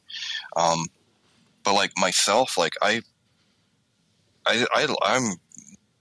See, I like both. I like new skills and I like the 120s, but I probably lean the 120s just because I like to push those XP rates. I like to, getting that extra something out of it is the same for me as someone that is going and doing Solak kind of thing. That's what made Hunter so special was if you knew what you were doing, you could just go in there and kill it. But, no, I don't know. Does that help? So yeah. Well, I mean, it just because if you got to think about your setup, and then you get your your keybinds just right. You got everything just set up just right, and then you get in there and it gets so click intensive. But when you see that, dude, I just pulled 800K this hour. It's it's crazy. So I like 120s for that reason. I think it gives us more mechanics and options and things to play with within the skills that allows me to push it further. That's fascinating because that was certainly the reason we wanted to kick it off in the first place, was because then you're playing to something that's already core, it's already part of people's routine, right? Mm-hmm. So if you're adding something to it, other options, milestones for another joyful moment on the path to getting 120, you've got all these milestones, things like that. We felt was that more valuable because you're enhancing the core of RuneScape rather than constantly tacking more stuff on. So, that was the motivation in the first place. Mm-hmm. But then it grates up against what we were saying earlier about some people just want to check something off and leave it. So it's tough. I don't envy your position because at the end of the day, RuneScape has a lot of bubbles, and maybe we're all in our own little bubble in some way. And it has to make it hard for you guys to bring us all together. It wouldn't be fun if it was easy. Do you have a preference, Mod Osborne, if they come in one shot or if you trickle them in? I mean, there's part of me, I must admit, that initially rejected the idea of 105, just I think almost from a compulsive point of view. Like 105 isn't RuneScape. It's just not the right number. It's really odd. So it was just a kind of weird bodily reaction. But from my perspective, I love the idea of bringing something out full and complete, because then you engage with the meta so much. What I'm trying to say is, like, if you're doing 99 to 105, you're probably bringing out a lot of things and a lot of options at once. And then it plays into, obviously, what you were saying, Tanis, which was then I start min-maxing, then I start playing the efficiency game. And that's really exciting. And if 99 to 105 is more full, potentially the 99 to 120 is, then that game becomes more fun, if you get what I mean. Yes. Yeah. But my problem is the future. I'm with you. I just cannot see it. I can't see a satisfying solution to how that looks 4 years from now, 5 years from now. Yeah, I agree on that. Any thoughts on what you're thinking of for potentially the next skills to 120? Construction, summoning? I think you've picked my top two. Yeah. Okay. I think I think you've nailed it. The construction one is such a complicated question because it's not just a terrible spaghetti word term. It's that it's environmentally there's a lot of stuff there. It's also got baked in a lot of player. I've made my house. This is my house. This is what it does. Please don't change it. It's got a lot of that in there. Like, what do you do with player-owned house? I feel like you've got an entire training method that for me doesn't work. The remaking, the making and unmaking of hotspots, that's just not good. Preach on, brother. The thing where I'm coming to is the scale of that task is just gargantuan. But then you've got something like summoning, which I don't think is as needed, but I feel like there's this massive opportunity space there because familiars could be so good, they could be so well used, yet they're, they're the occasional ones that are worth doing.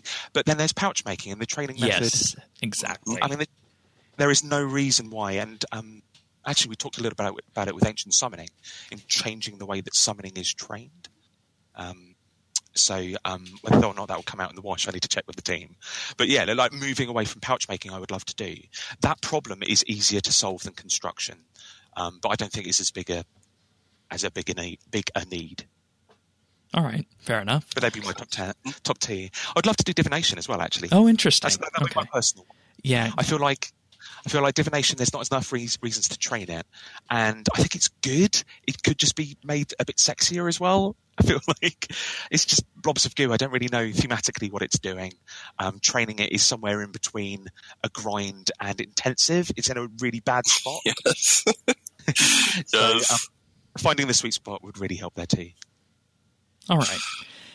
Mining and smithing was executed amazingly. We love what Mod Jack and team did with that, yes. And from beginning all the way up. And on that note, players loved it.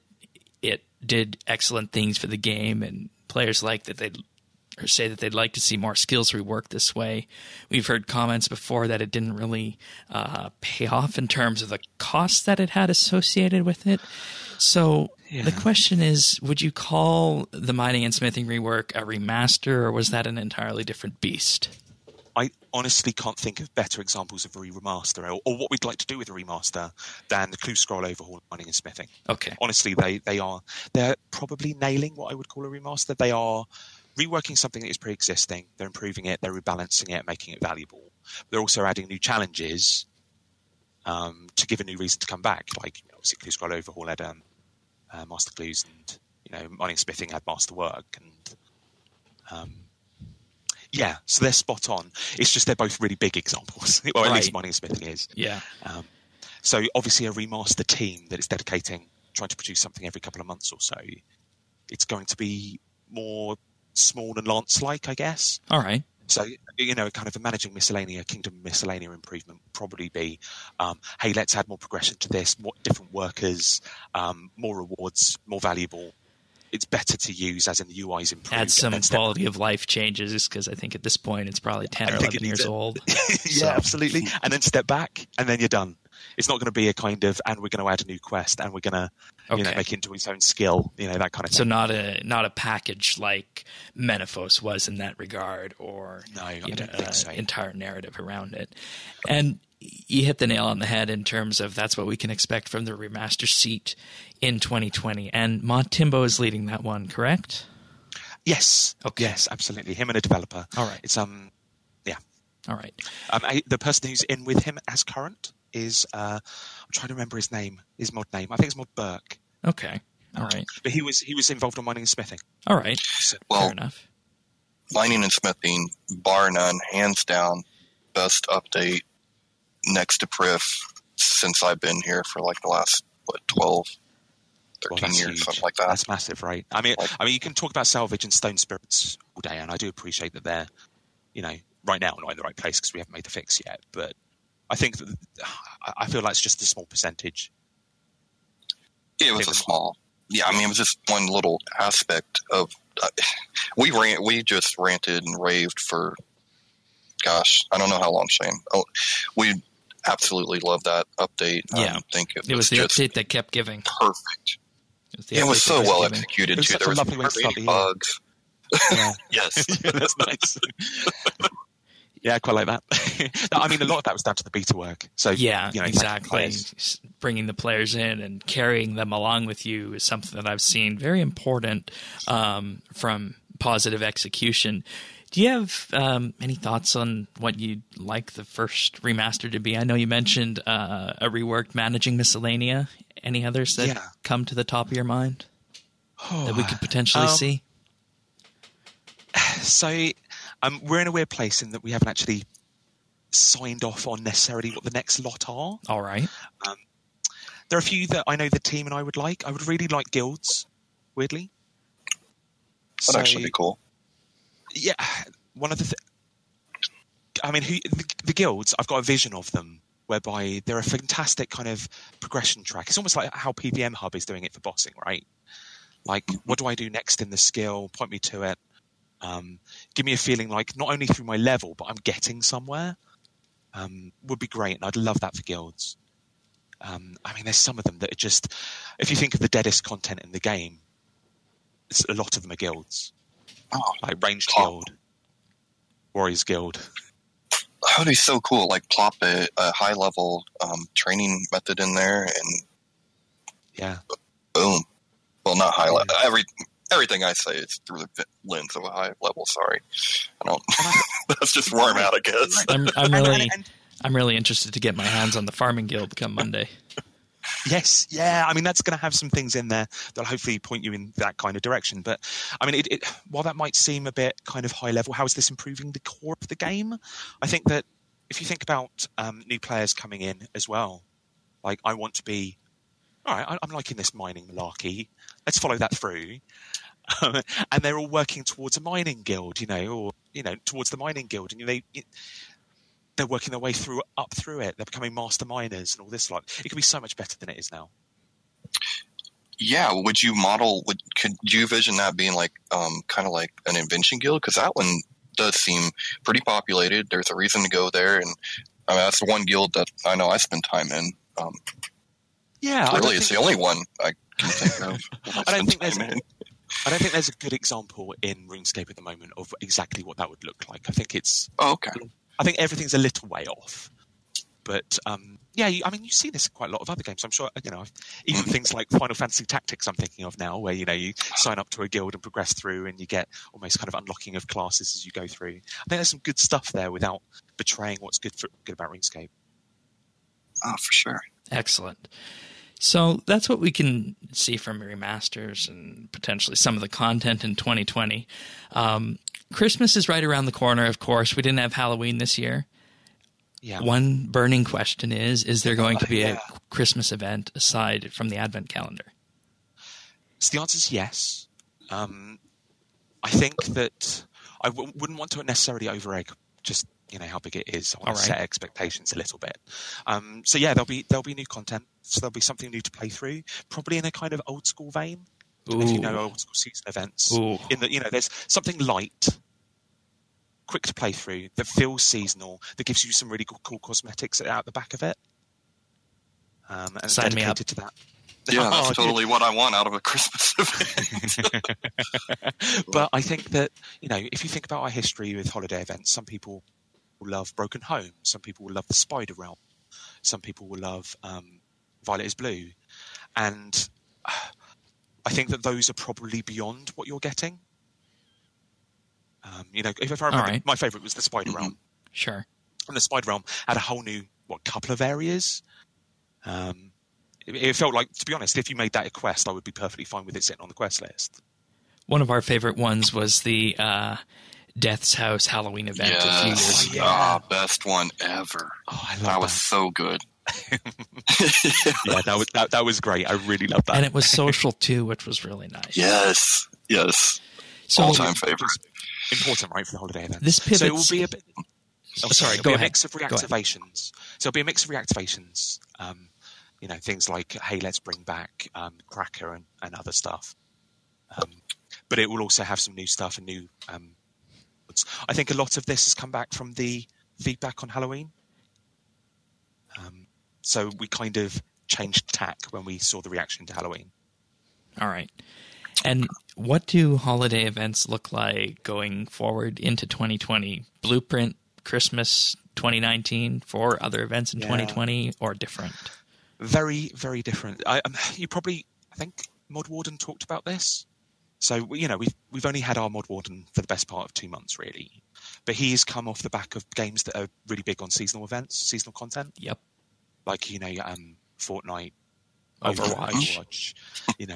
They are big on their seasonal stuff, and he is big on his seasonal stuff as well. So he wants us to be big on it too, and that means potentially more than just one team. So episodic content, I kind of set out my stall quite early and said that I didn't want us to be making temporary content. And I think that what Warden would really like is there's a persistent element that episodic content does, and maybe something more temporary from live events, live ops. I think that would be an interesting way to approach it. Then you get the best of both worlds then. Yeah. So you can imagine maybe they'd be unified in theme. We'll join ourselves up a little bit. But you've got, let's take Violet is Blue. So we would do the Violet is Blue bit, but there would also be, I don't know, Yetis wandering the game world, delivering presents to people. So it would feel joined up, and it wouldn't feel like we just kind of fudged two things together. But it would feel like it's global, but also permanent. And will that help? The hope. Does that help the teams too, not having to do such a big project by themselves, having it? Let the episodic do the one area, live ops doing the other.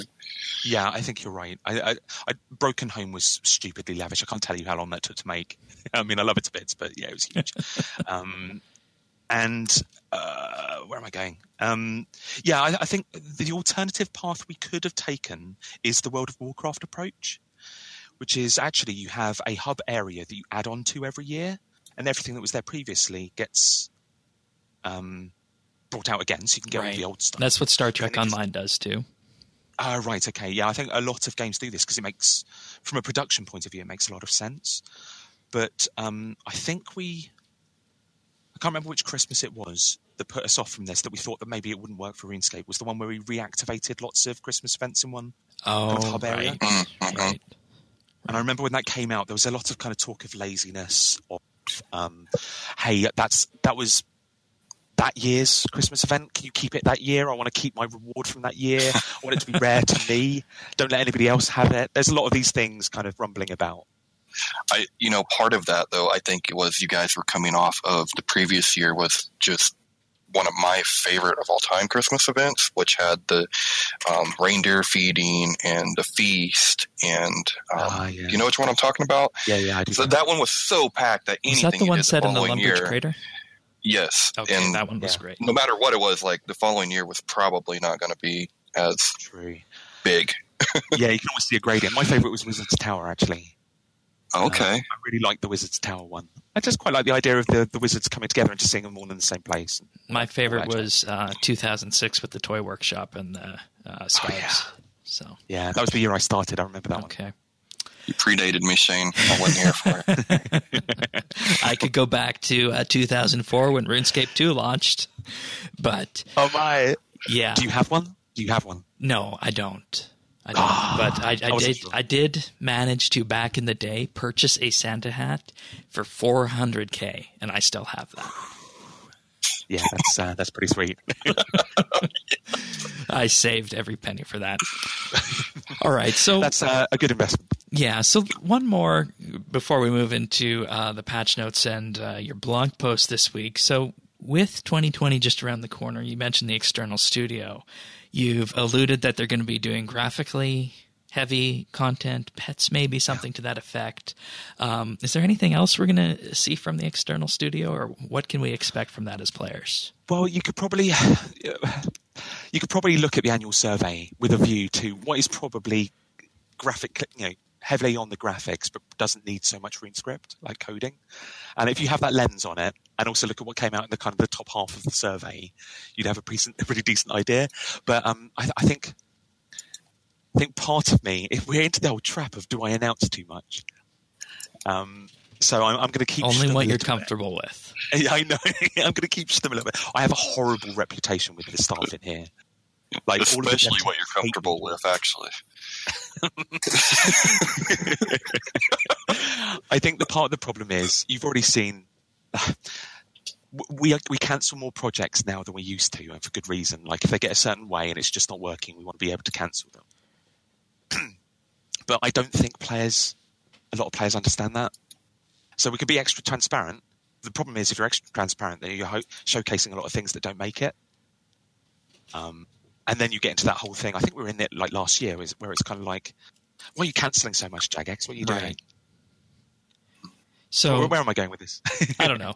So let's just say then perhaps graphically heavy content, things that might be more cosmetic in nature that might have appeared on the survey then is something you could lean on the external studio for. Yeah, I think so. Yeah, absolutely. And what I want to make it clear on is they're not solely going to be graphical. We then pull them back into the team and then add some stuff. Okay. Like you probably saw a genre of content. There's area remasters, for example. Right.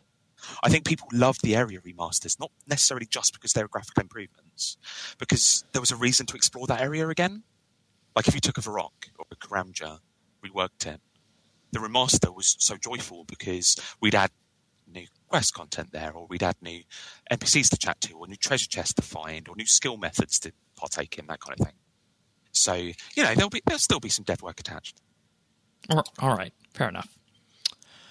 Well, that, I think, concludes the getting back to regular updates section of the podcast. Tanis, you have any other questions you'd like to bring up on this, or should we move on to the No, I'm just going to bask in the afterglow of that awesome It was segment. very, very revealing, and I think the players are going to take a lot from this that they didn't have before, so it's going to be real fun to see the reaction. What's your personal take on a lot of the things that we're pitching to change for 2020? Does it feel right? Does it feel wrong? It feels like we're finally getting back on the upswing, and I personally can't think of a future of RuneScape that I've been more excited for. That's good. I mean, we just got to act on it, right? Yeah, exactly. Yeah. That's the obvious thing.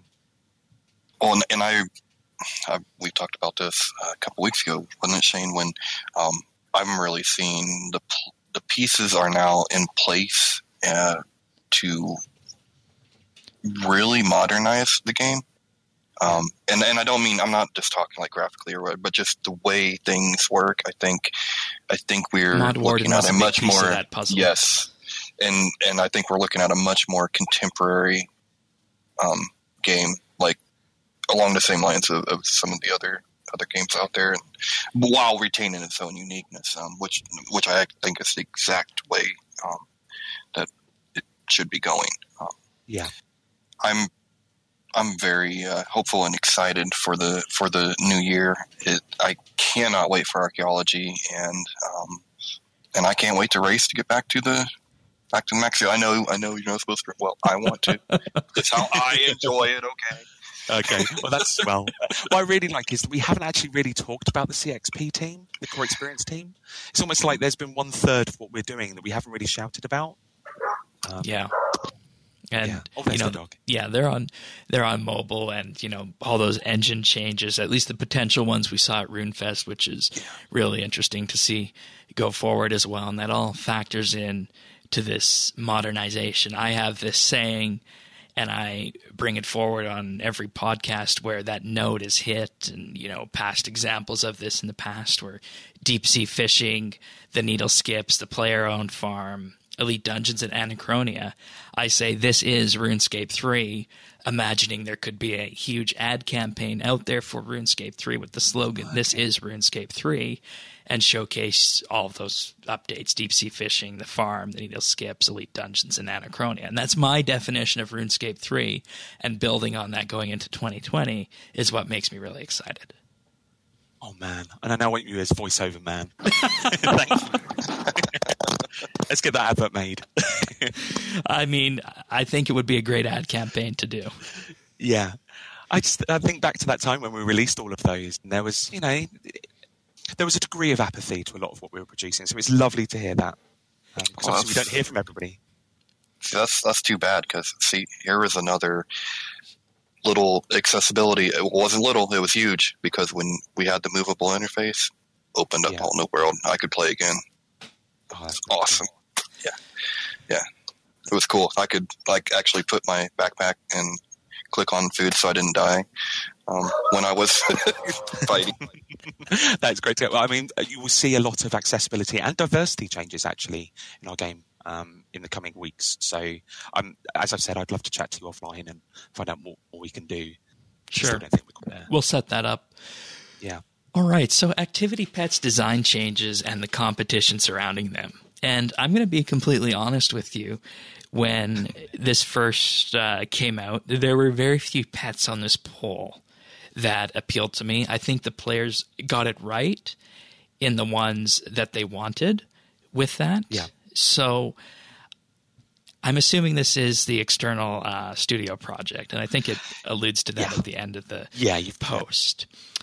And, would you say that the opinions that you got on this was spread far and wide, or was it largely just isolated to Reddit? Let's just say where the negativity came from. It was a fair few places, but I mean, Reddit was dominant. I'm bad because I obviously, I don't have a Twitter account.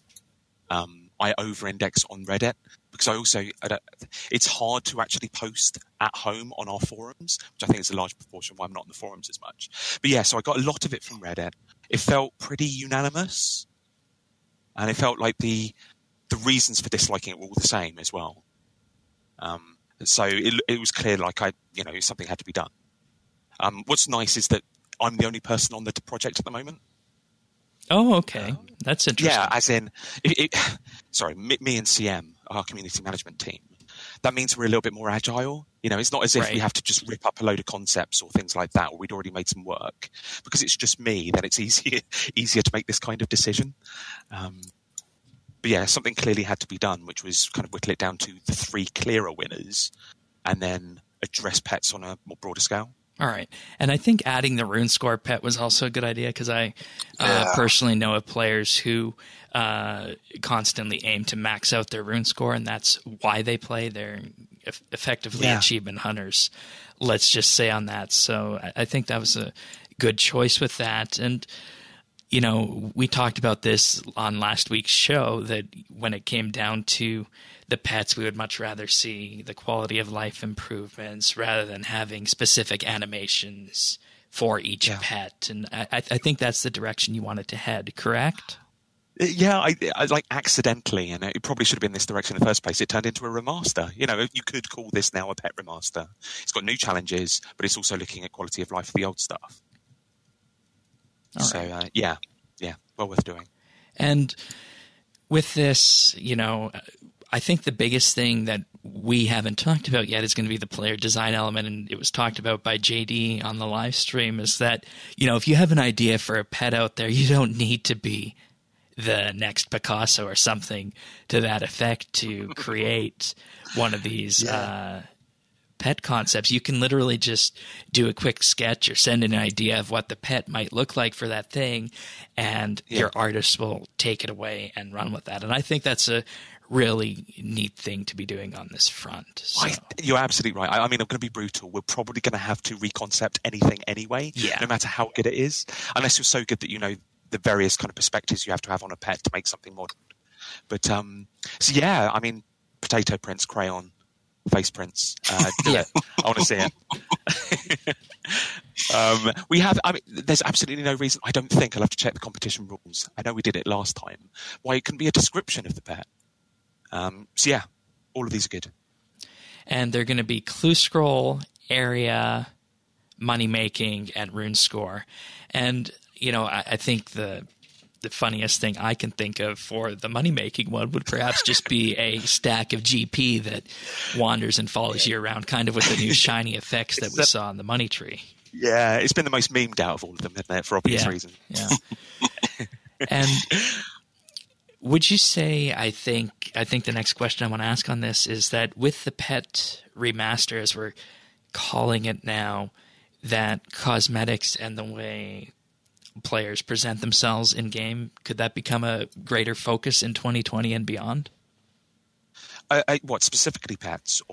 Pets, cosmetics, just in general, just advancing the way our characters looks and the cosmetic options available. Yeah, absolutely. So, I mean, this falls into, obviously there's a degree of live ops here as well, in that obviously they're exploring different ways of doing cosmetics. You have to, look at Catwalk for a good example of different ways that you can bring cosmetic channels into the game.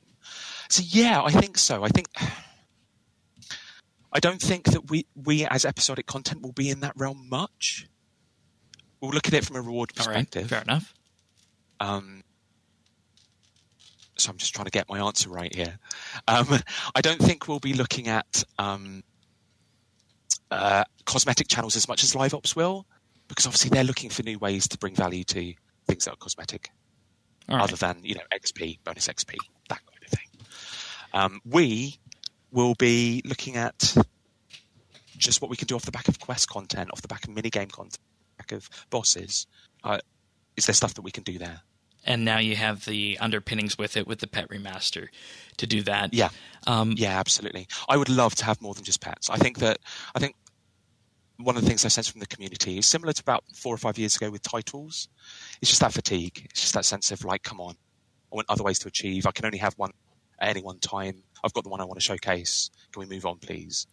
So it's more about like, are there other ways that we can get a player to achieve? I would love, for example, I've seen it on Xbox, but the idea of a gamer card. Oh, that's interesting. We kind of got that at the moment with Inspect, but it's not quite as customizable and collectible and showcasing the favorite things that I've got that it could be. So, maybe it's that area. At one point we announced footprints, but then you're getting into the kind of just how ridiculously over the top am I going to look? Right. I've got particles on top of that. And also technically it was a bit of an issue. So, got to find the right thing. All right. Well, if anybody listening wants to send in a pet design document or suggestion or concept, you can find the link to these on RuneScape.com under the Activity Pets Design Changes and Competition page. We're going to move into the patch notes right now, and what we do here is we just read these out, and if either of you guys have a comment on them, please just do jump in, but this is normally a rather quick fire segment. So starting off with combat changes this week, resolved issues affecting the buff bar. Last Tuesday, this was a big one for many players out there, and I know it was resulting in some PVM deaths. So I'm glad this one has been fixed last week, and it's in the patch note this week, so that's good. Fixed an issue stopping action bars from being accessible. I can't say I ran into this one. Tanis, did you hear anything about this one? No, I actually didn't. All right. Maud Osborne, do you have any? I don't, I'm afraid. Sorry. Right. I'm patch note kind of unsavvy. All right. Fair enough. The weapon poison buff is now removed once dead. boy, that would be something to come back and still be poisoned. Yeah. Poison features so often in patch notes. Regularly. In general patch notes now, the player is now stopped from harvesting from a crystal tree based on how many inventory spaces are required. So I guess that was just kind of an overflow case there where you could harvest it if your inventory was full. It'd probably go down to the floor in that sense. You'll now receive a clearer message on how to summon Penny once the pet is unlocked, going back to our pet discussions. I don't even know what pet Penny is. I'm now looking it up. I'm terrible. Penny. Penny. Penny is a miniature Dark Lord pet that's obtained by combining a Dark Soul, Dark Mind, and Dark Body, which are rare drops from the Truthful, Blissful, and Manifest Shadows in the Amlod clan. Oops. Yeah, this is content I designed. Brilliant. Well done, Dave. Let's ignore that. Black Knight Captain Armor will now count as a fortress disguise if partially keepsaked and activated alongside equipped armor from the set. That's good. That's really good, because now I can bring back my Targaryen outfit again. Anagram and Riddle Clue Scrolls now provide a message when the player's inventory is full. Will not drop the puzzle box on the floor. All right. Added a sound effect to the deep sea fishing notes when redeeming XP. This one's good for you, Tanis. Mm-hmm. Absolutely. Yep, I absolutely saw that. The XY tracker for an achievement path in the activity tracker heading now displays the selected achievement in the path and not the completed in the achievements in the path. All right. To keep systems in sync, selecting a locked or completed achievement in the path window now also selects this achievement in the activity tracker, and content icons in the activity tracker now display a padlock over locked achievements and a tick over completed achievements in a similar fashion to the achievement path window. And this iterates on some of the concerns we had when the new achievement and path system launched, because there was some of these little UI things that we picked up along the way, and it's nice to see these iterating on them. Yeah, it's often quite hard to communicate the value of making things consistent, particularly in UI. Yeah. But yeah, I mean, it really is. Really is important. Placeholders for golden rocks are no longer removed when building the statue of Rhiannon. Makes sense. Fixed an issue allowing hidey holes to be used during Evil Dave's Big Day Out quest. Now, I wonder, does this mean that they shouldn't have been used then? Just how would you exploit that? I don't know. That's a weird So one. much I need to ask. Yeah. I just read it as, like, if you stopped in the middle of the quest, you wouldn't be able to use. Oh, that might be it. Oh, maybe it's the instant bit. There's instance bits in the quest, isn't there? Oh, that could definitely be it then. All right. Mobile-wise, fixed an issue with the on-screen dialogue window where a user was unable to tap on the right side to continue if the dialogue window featured an item on mobile. To prevent unresponsive behavior on mobile, the Emotes tab has been removed from the social window, but players can still access all their emotes and transmogs from the right-hand side of the ribbon or by dragging a favorite to the action bar slot.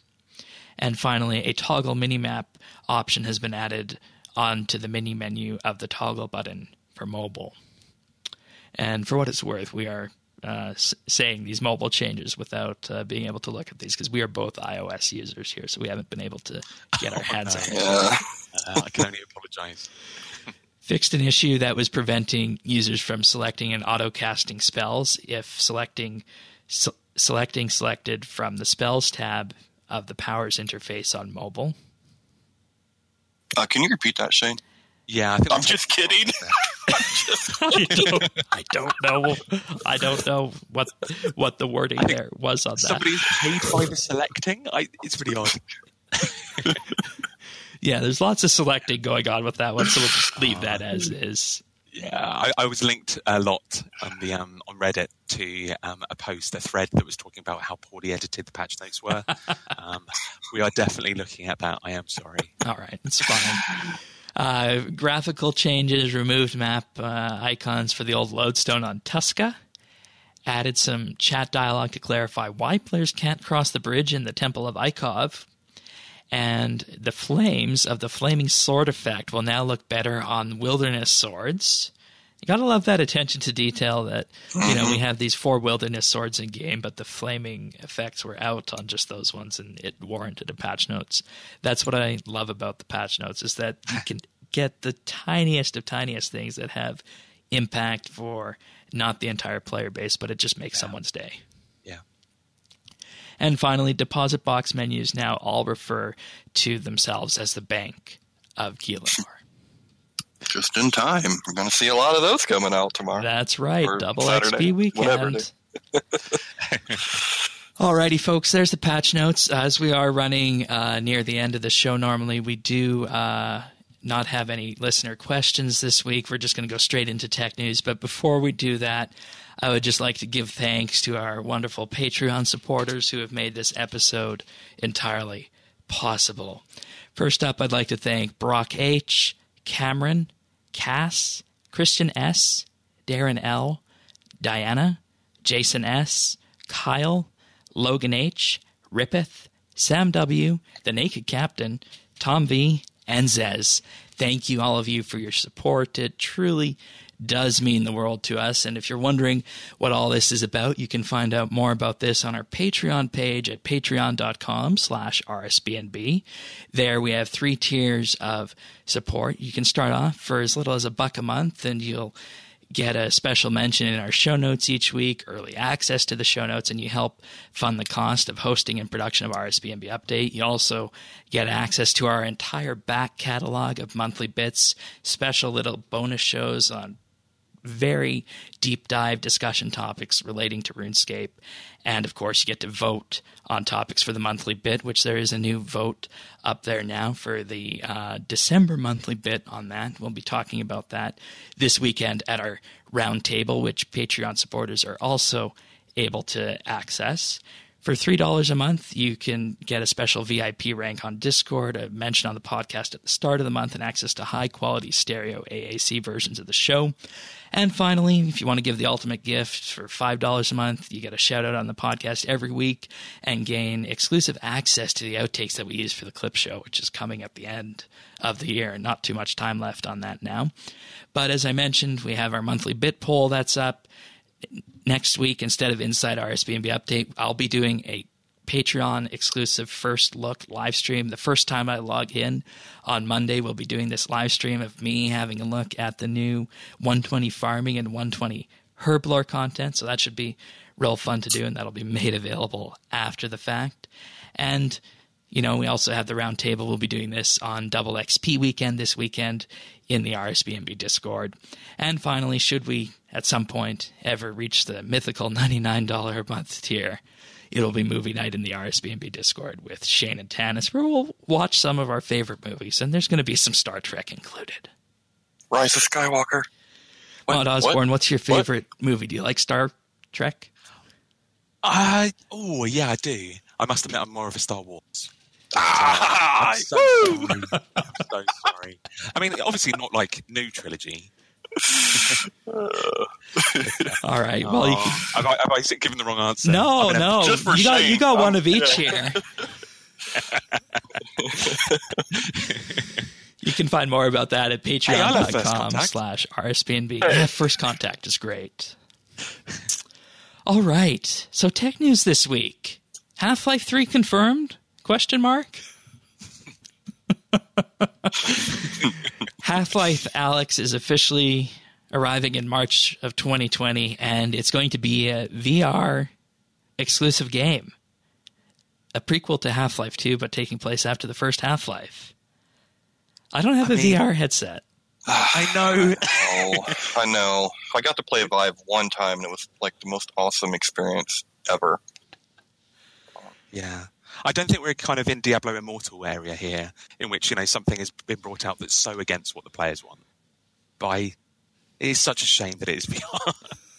But it looks so gorgeous. It looks so good. Yeah. And, I mean, someone's got to hack it at some point to make it available for everybody else, I think. That's probably going to happen. Right?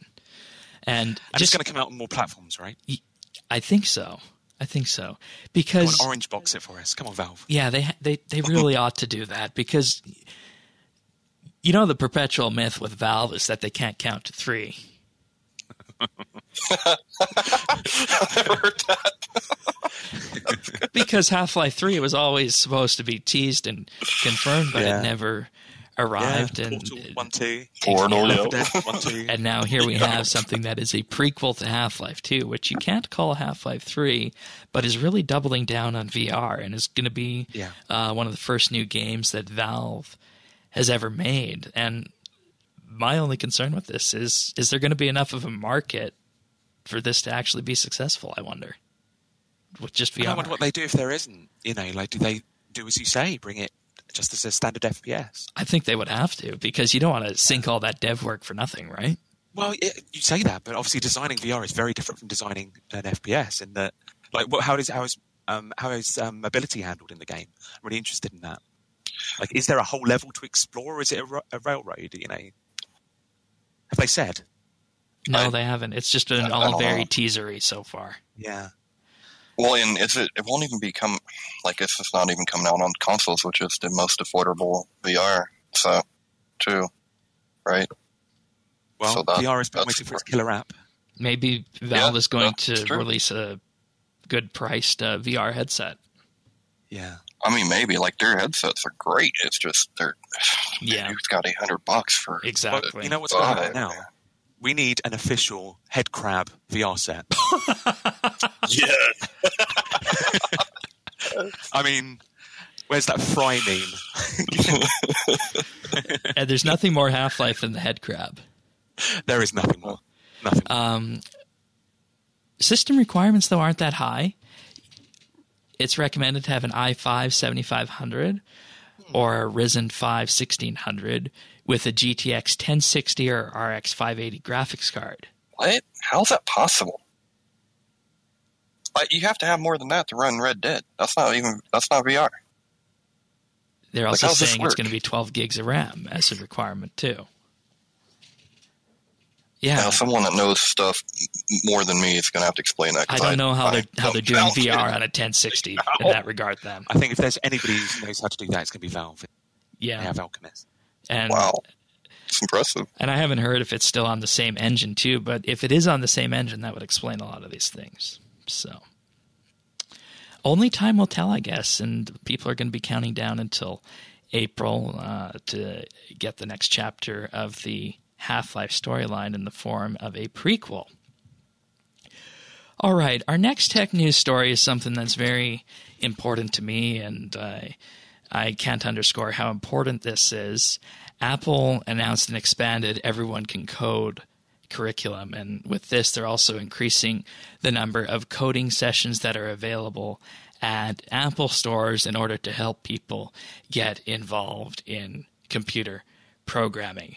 Right now, they say that their platform for coding is used by over 5,000 schools worldwide, and it starts so simple by building on existing puzzles and games and then gradually moving people towards their Swift Playgrounds application. And the whole idea behind this is that Apple feels that if they can bring coding into the classroom, it will effectively let students who are just going into, say, high school or junior high school get that leg up for skills that are crucial if they want to go into something computer-related inside a university, for examples. And it doesn't just end for the young children either. Advanced coders who are currently in high school or colleges can also utilize the Develop in Swift curriculum, which provides a blueprint effectively for creating iOS and Mac apps, and will put them on the path to qualifying them for future jobs in technology. So this is something that Apple has always been at the forefront of education, and seeing it from the computer science programming perspective is indeed really special. And this has been a pick of the week before here on the podcast for iPad was the Swift Playgrounds application, which I still do recommend if anybody has an iPad and wants to learn a bit of computer programming starting at the most basic levels. Swift Playgrounds is the way to go. So this is a really, really important announcement today from Apple. Yeah, it's great because everybody benefits, right? Yeah, and I mean, even if you're not making a killer app or a killer game, knowing how the computer works and knowing how to do these things can greatly help, even if you just need to automate something, right? Yeah, you're so right. It's crazy to think that, when I was in high school or whatever, one, you had to hope you could have a teacher just, show you something on their own time, of like, after class or something. And then you were like literally punching in commands on MS-DOS, the SQL and stuff, and teaching you stuff. And now you're talking about puzzles and games. Cool. Yep, that's just the way it goes. And it's so important for the future. So everybody who is interested in this and wants to take part should probably look in and doing that. And the best way to get started is to pick up the Swift Playgrounds app on the iPad if you have that. I'm not sure what the Android equivalent is, and maybe some Android listeners out there could help on that front, but very important. Next piece of tech news goes out of this world, where astronomers have detected water vapor around Jupiter's moon, Europa. I don't know, but that's a Jagex quality pun there, Shane. So good job there. Huh? What did I do? Need to get you right in Quest. What did I do? Out of this world. Oh, I didn't even realize I did that. So Europa is one of Jupiter's moons, and back in 2016, they observed a few plumes with the Hubble and Keck telescopes that were emanating from the planet. And what they do with this is they look at the way light reflects off of the molecules, and then they can determine what the molecules are made of. And analysis over these plumes has shown that they were indeed water, which is so groundbreaking because anywhere you have water, there is a chance for life. And there is something on that moon that made these plumes come up to the surface, whether it be some kind of geothermal activity beneath the surface, we don't know. But this is, for all intents and purposes, the next frontier in the exploration of space and looking for life beyond this planet in terms of water. And, this is something that I had to take a minute to think of and take stock of when this arrived, because, you have a glass of water and you just take it so for granted here. But we're seeing this on a moon halfway across the solar system. Plumes of water that could potentially mean something in terms of life. And this is, the next step forward for examining this kind of thing. We don't know whether there's some kind of geothermal activity underneath, or there might be some kind of undersurface ocean that's causing this, but this is going to be really amazing if we do indeed find there's some kind of ocean under the water causing this. So that's exciting. I don't know why I think of it. I almost see it as it could also be an oasis on the way out of the solar system kind of thing, like a last stop. Mm-hmm. Yeah, exactly. Wouldn't that be great? That'd be cool. That would be a fun way of thinking of it too. So, and I just bring it back because we're also focused on what's happening in RuneScape, what's happening in the world, what's happening in tech news. But lo and behold, there's plumes of water coming off some moon of Jupiter that we didn't even think of until tech news. And not as far-fetched as you'd think, because they scientists believe that at one time Jupiter was terrestrial and probably did have water. So I'm not too surprised that they finally found it on Europa. It's going to be so cold. We're going to have to bundle up to, Unless there's a huge geothermal activity and it's, below freezing underneath. Well, I'll have to wait. Well, hey, we got warming things up down. We can totally work that out. We know how to do that. Alrighty, folks, that's it for tech news. We're going to move on to your achievements in just a sec, but it is worth noting that we are running the Herblore, our Farming and Herblore Skill of the Month competitions, as I mentioned we would for this. So they start the day after the release. If you want to sign up for these, go to rsbnb.com/skotm, or you can find the link to sign up for these in our show notes at update.rsbnb.com. So look forward to seeing what people get up to with all these new XP rates and trading methods that we got there. So let's do some achievements. Tanis, start us off. Okay, I'm going to do my best here, guys. So let's start off with Smartin? Yeah, I think I guess with a J. With 99 farming, Shane. Ooh, on November 20th. Nicely done. Then we have X-Gen Wirenex with 99 strength, November 20th. My apologies. I don't know what your name is. And then we have Cypodibo with 99. God, another farming. 99 farming. Yeah, people November are stacking 19th. Yeah, they're like, we got to go. And then we have Eric's with 99 mining on November 19th. Nicely done. Good work, sir. I get the easy ones. I feel really bad. He was so much harder. So I've got Caspar. Double F, yeah, double R. I've got 99 fledgling. Good work. November 19th. Then we've got Thelian. He's got 120 fishing on November 18th. Just in time for when we go to 120 fishing next year. Jokes. Coded Ninja got 99 rune crafting. I can't even imagine getting a 99 rune crafting. On November 18th. And Crying Wolf, 99 rune crafting on November 18th. Nicely done. Next up, Scarecrow with 99 magic on the 18th. X-Gwen YVARX with 99 invention on November 17th. Delta with 99 woodcutting on the 17th. And finally, Farrar got 99 magic and 99 cooking on November 16th and 15th. Congratulations to everybody. Nicely done. And we're going to have a lot of work to do next weekend, Tanis, and the week after with Double XP Weekend. Man. The list are so big. Double XP Weekend comes around. Sometimes we have 3 pages of these things to read out, and we need to find ways to prune it down. What do you We're do like auctioneers. Well, we've omnibused them before, and we've read them all out before. So we've done both. We just have to see the way it falls. But anyways, pick of the week time. Maud Osborne, you said you have a cracking pick of the week. So what do you got for us? Oh, man. Right. Yeah. So I'm a big movie and music fan and comics fan. So can I have 2? Sure. I'm going to read a comic right now. Powers of X and House of X is just a hell of a comic. Mr. Hickman knows how to write a comic. And it's the most highbrow X-Men comic series you could ever come across. And I've been trying to watch as many movies as I can this year. I've got up to about 150 movies that come out this year.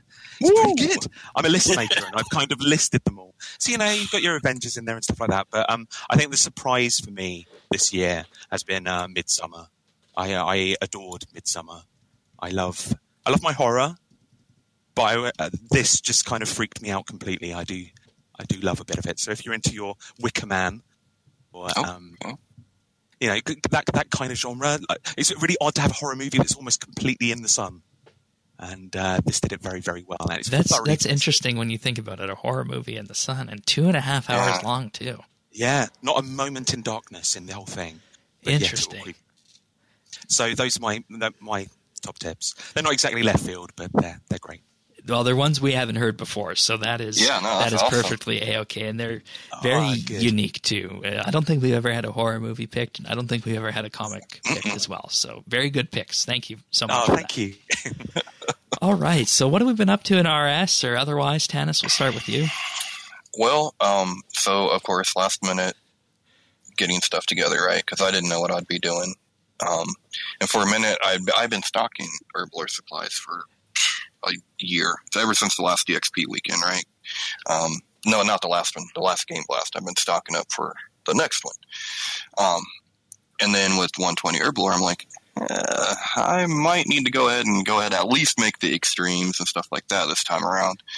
So I went to start doing that, and then I saw the prices on the super potions, and I said, How about we go get the camouflage outfit and go pickpocket and periph? So I've been doing a lot of pickpocketing and just sorting some stuff out. I went ahead and got enough selfish, I think, to go ahead and finish off my my cooking. I only got like 40 some mil, and then I'll hit 200 with that, and then might do a quick 10 mil in summoning for 120 there, and then try to hit the thieving 120 with safe cracking before Shane gets this way any further.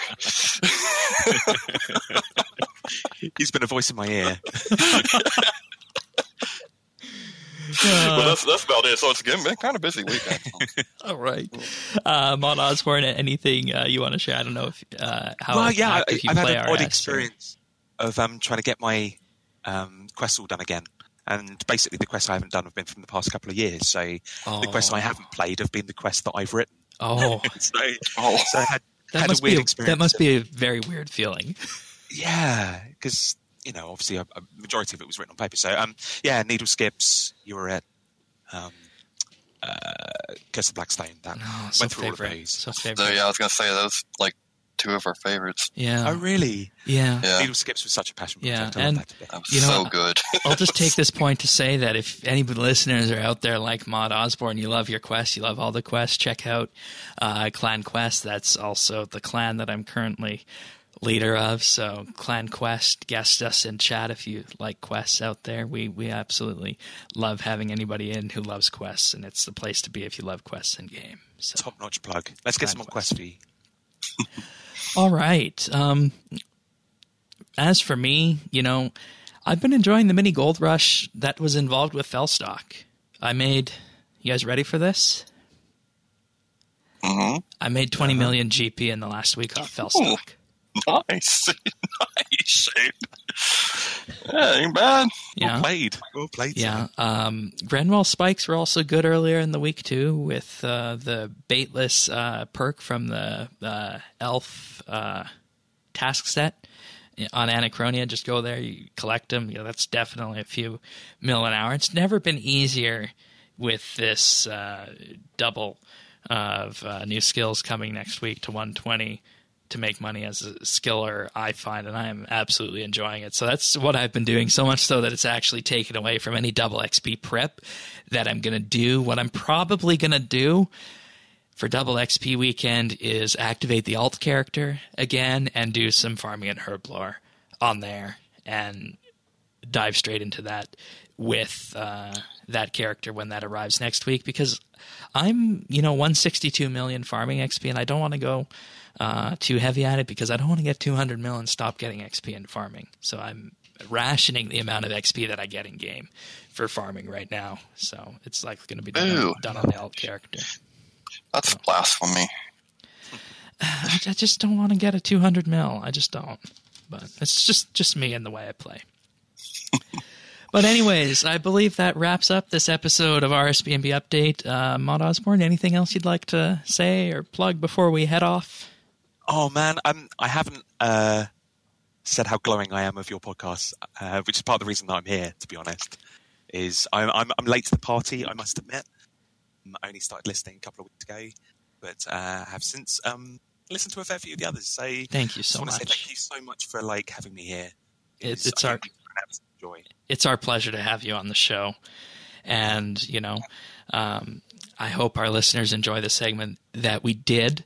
If anybody wants full show notes for any of this, you can find it at update.rsbnb.com. You can also subscribe to the podcast on any podcast listener out there. We're on practically all of them: Apple Podcasts, Google Play, Spotify, Pocket Cast, Stitcher, and of course YouTube.